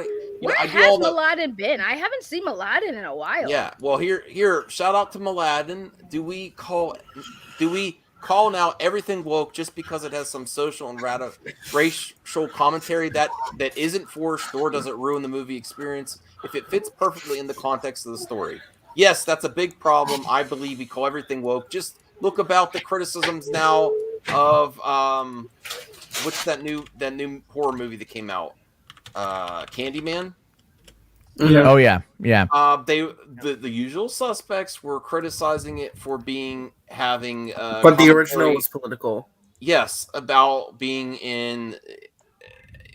And this is a thing where it jumps the shark the opposite way. If you remove social commentary when there's a lot, like police brutality is a thing, it can be interesting commentary in a project movie. But if you start removing it just because people are going to say it's woke because it addresses that makes everything generic and stale and not mean anything. Really, that's the opposite end of infusing, is removing things. If you do a police story or a series, a lot of them potentially could go down to current issues about police brutality and problems with the system. You know, well, I listened to that. Wouldn't it be stale and generic to remove that? It can completely add to the story, make it better.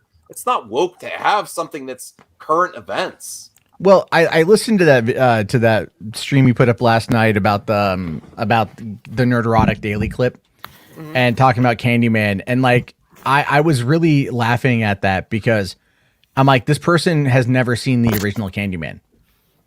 If they're like, oh, of course it takes place in the projects, like that was actually a big part of the first Candyman movie. Yeah, Candyman was a black guy.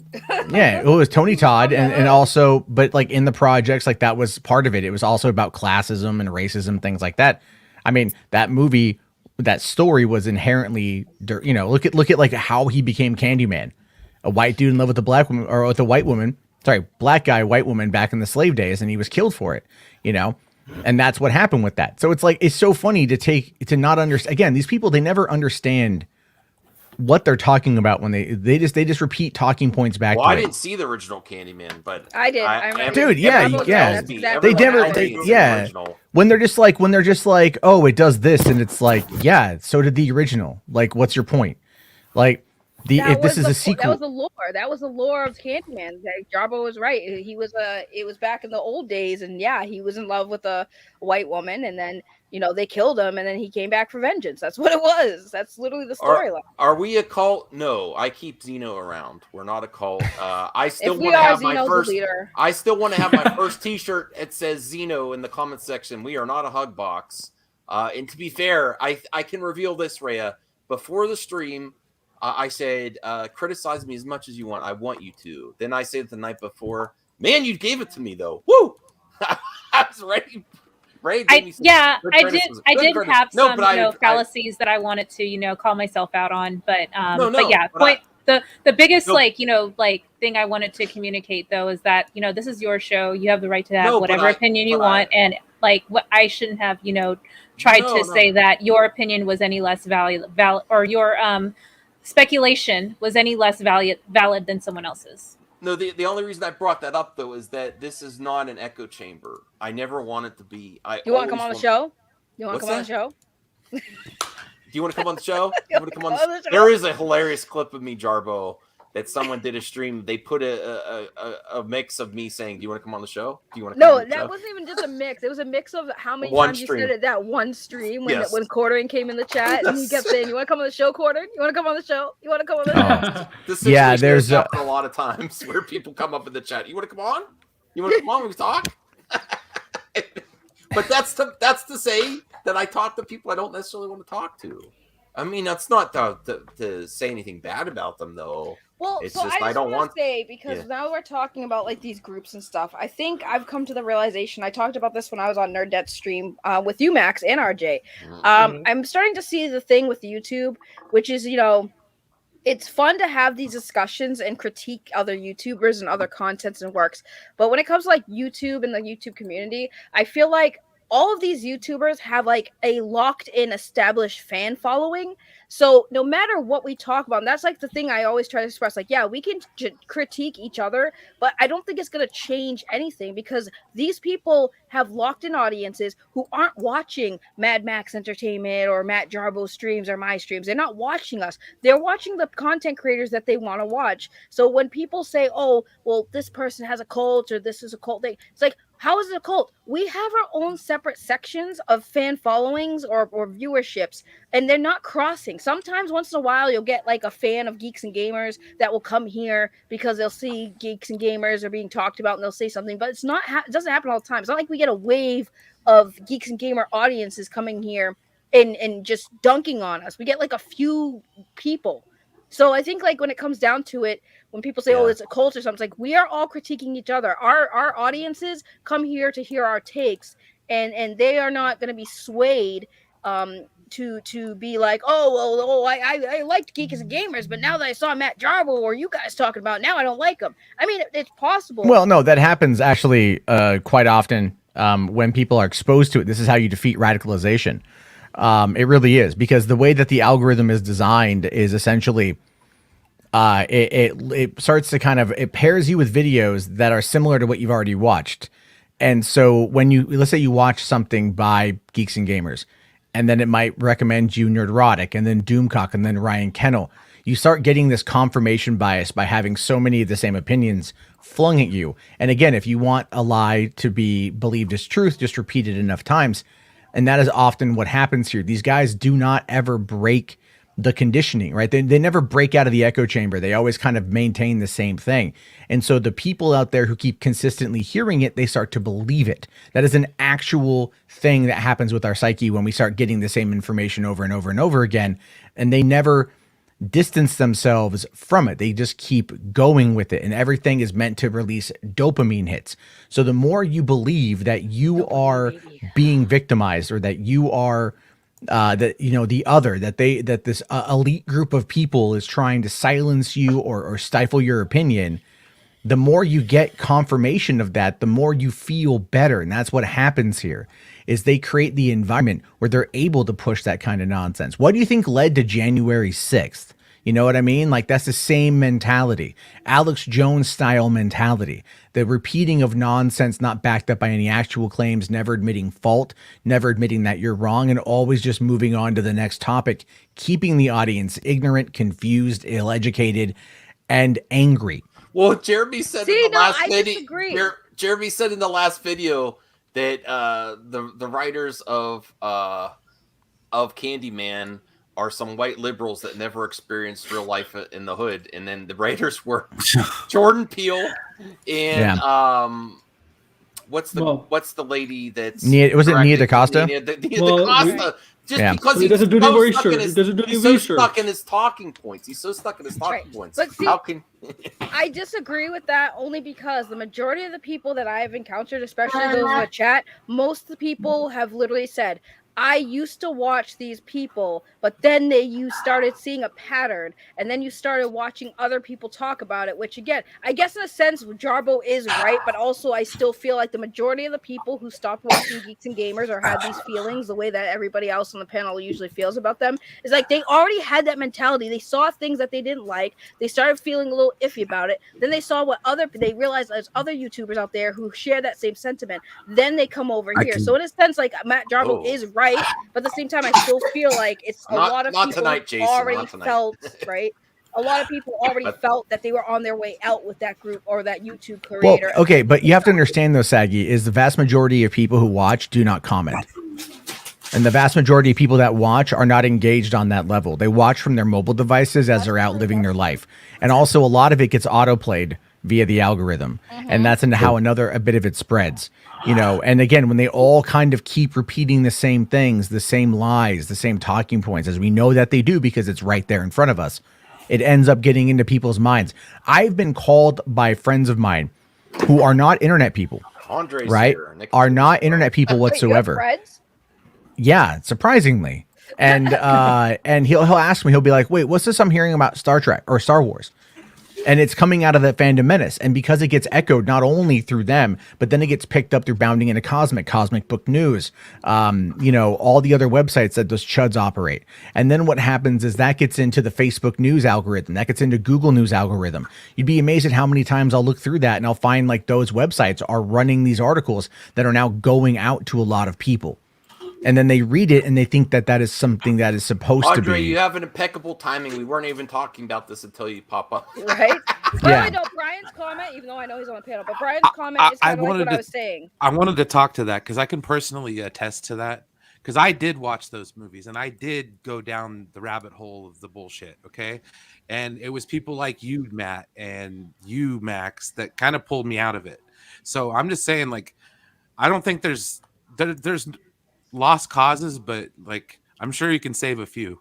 You know what I'm saying? Like I personally can attest. You guys de-radicalized me, and well, the deprogramming. Honestly, no, I was going down that path as well. If you go, you could find some videos of me not like jumping the shark, but saying similar talking points, and then I was miserable all the time. And my wife, and my father-in-law, who since passed, really like, what are you doing? You're not happy anymore, right?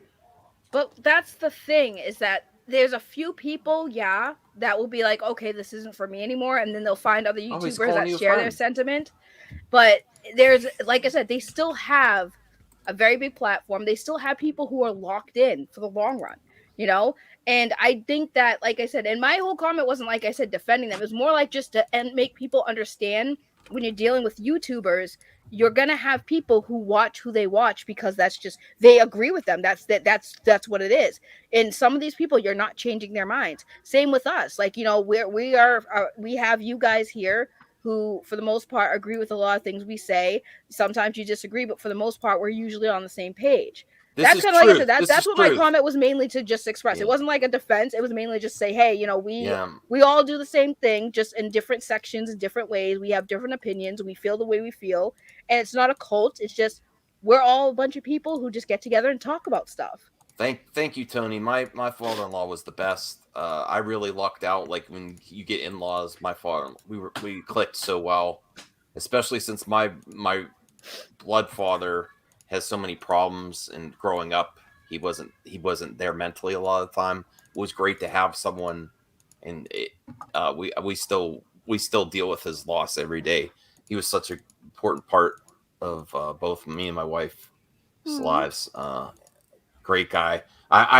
When we just to share this with you, when we found out he was diagnosed, he was like the kind of dude that will always look around at like Costco and Sam's Club looking at the biggest TV. So me and my wife bought him a surprise huge TV, and we got to his house before. This is just a happy memory. We got to his house before he came home, and then he walked in, he saw the TV, and it shocked. He was completely shocked. He's like, "Is this an empty box?" I'm like, "That would be the cruelest joke ever." And he's like, "No, there's a TV in there." And he was like, usually he was the type of guy that like is like, "No, you keep this." That was the one time he's like, "Okay." And he loved Callie. Callie as a puppy. Oh my God, that was his dog. So that's how I remember the good things. But yes, and I'm sorry I got sidetracked there. Thank you. No, man. Thank you for sharing that. No. I focus on the good stuff. Yeah, he was a great dude. Love RJ's picks. Nicotina likes Snorlax. Yeah. Apparently everybody does, you know. Yeah. I don't. I hope that thing like. No, I'm not. I don't go past 2 hours. Your rat dog. Cyrus is accusing you, Hot Jeremy, of not being Hot Jeremy. Sounds a lot like Saggy Mom. No, I am definitely Hot Jeremy. All about Hot Jeremy. This is how Saggy gets around how she was going to leave YouTube. Is like, no, I'm cosplaying as Hot Jeremy. It's an alternate account. It's not me. You could make another channel. Just admit you missed me, Jarbo. You don't have to throw shade. Actually, you know what? You know what? Surprisingly, it was quiet, and I was like, "Oh no, don't say that. We're canceling Jarbo." Okay, I guess I'll just go away forever then. Matt Jarbo said he didn't miss me. Wow. No, that's not cool. Bye. Get your Amico. Enjoy it. I'm gonna get my Amico. Cell phone games. I will. I'm gonna enjoy it. It's gonna be the best thing since sliced bread. Okay. And then I'm gonna make you eat sliced bread. Everyone here is getting an Amico.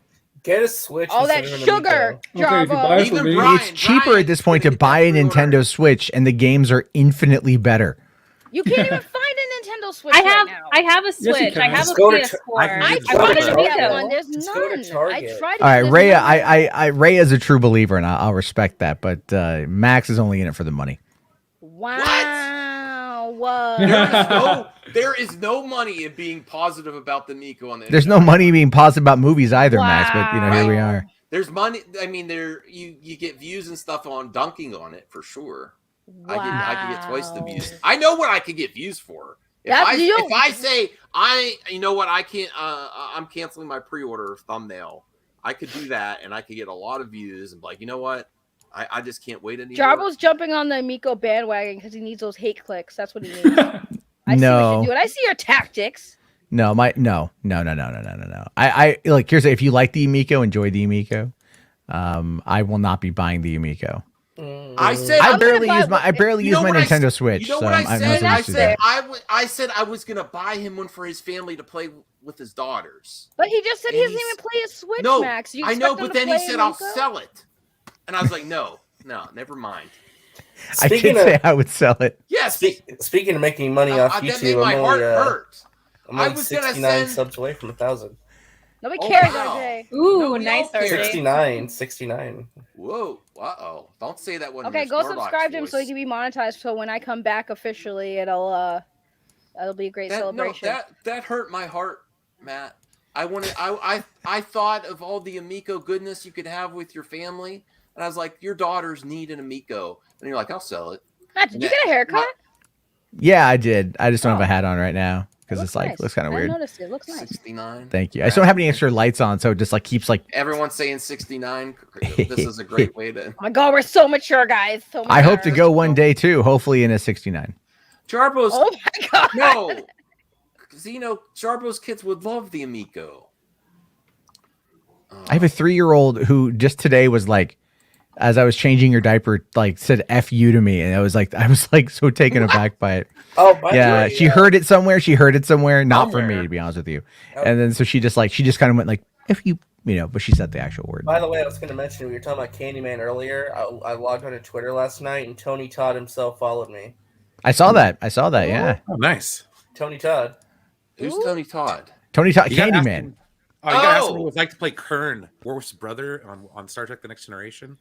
Nicotina, thank you. He's also voicing Venom in the new video game for Venom. So, he has a nice. He was an Amico, not an Amico. He was in the Flash TV show. He did voice. What was it? Zoom. The main villain in the second season. Yeah, I think it was Zoom. Candyman was a scary movie. In Deep Space Nine. I don't even do scary movies, but I watch Candyman. That movie scared me. 2-minute warning. Ending. Your face was a 2-minute warning. Deep Space 69. There we go. Your face is Deep Space 69. I'm gonna end the stream. I bet you RJ's gonna 69 at Snorlax. No. You already asked him to check for holes. Well, you know what he should do? All right. I thought about this today as a weird kind of like thought experiment. So, all right, RJ, here's what you do. I need you to go get a snorkel. Oh, no. All right. Just the breathing apparatus, okay? And you're going to cut a hole in the crotch of the Snorlax and then in the mouth of the Snorlax. And you're going to run the snorkel through. Then use your imagination. But I just like using it as a pillow. Like it's just fine. But this way you can get a good night's sleep afterward. Yes, you guys have sick thoughts. To sleep. That's what he does. Isn't that what guys do? They hump things to sleep. I heard that somewhere. Oh wait, stop the presses. Question for Brian about Star Trek. This is what he lives for. Someone's asking about Star Trek, Brian. Yeah, I really like it. I'm looking forward to the next season. It involves time travel, so it should be pretty good. The Star Trek Day presentation they had a little bit a couple weeks ago was really interesting. I loved it and can't wait to see it. Wait, is it a young Picard? I'm sorry. Every time I talk about Star Trek, no, it's not young Picard. Oh, it's Sir Patrick Stewart. Yeah. You can't buy Amiga. Or it's a different body. In a different Jerry body. Ryan was there. If you watch the last episode of the season 1, spoilers. I'm not a It's the same actor but a different body. Spoilers. I gotta end this. Well, hold on. I'm not a big Star Trek fan, but I did like Next Generation, and I loved Picard. Like, so it's been out for like more than half a year, guys. Come on. Well, my mom was a big Star Trek fan, and I had to watch it because she would always watch it. So I did watch some Star Trek. I was just never, like I said, I was young, so when she was watching Star Trek, I was like watching Power Rangers. So. All right, Saggy, end the show, please. I gotta end the show. Thank you guys for being here. Thank you for having me. Then again, don't forget, guys, this is Geeks and Gamers, Hot Jeremy. Make sure you subscribe. Go to our store and get like $40, $50 sweatshirts because they're very overpriced, but we need the money. Thank you, Matt Jarbo, for being here. We hate you. You are a disgusting human being. I'm Hot Jeremy. Shut up. You're a bad human being, and we're gonna cancel you soon, Jarbo. And thank you guys again for being here. Don't forget Hot Jeremy in the house. Shout out to Mad Max Movies and Entertainment for being a piece of crap person as well, because he's got a mask. We don't like his mask. All right. It's gross. All right, bye. Okay, bye.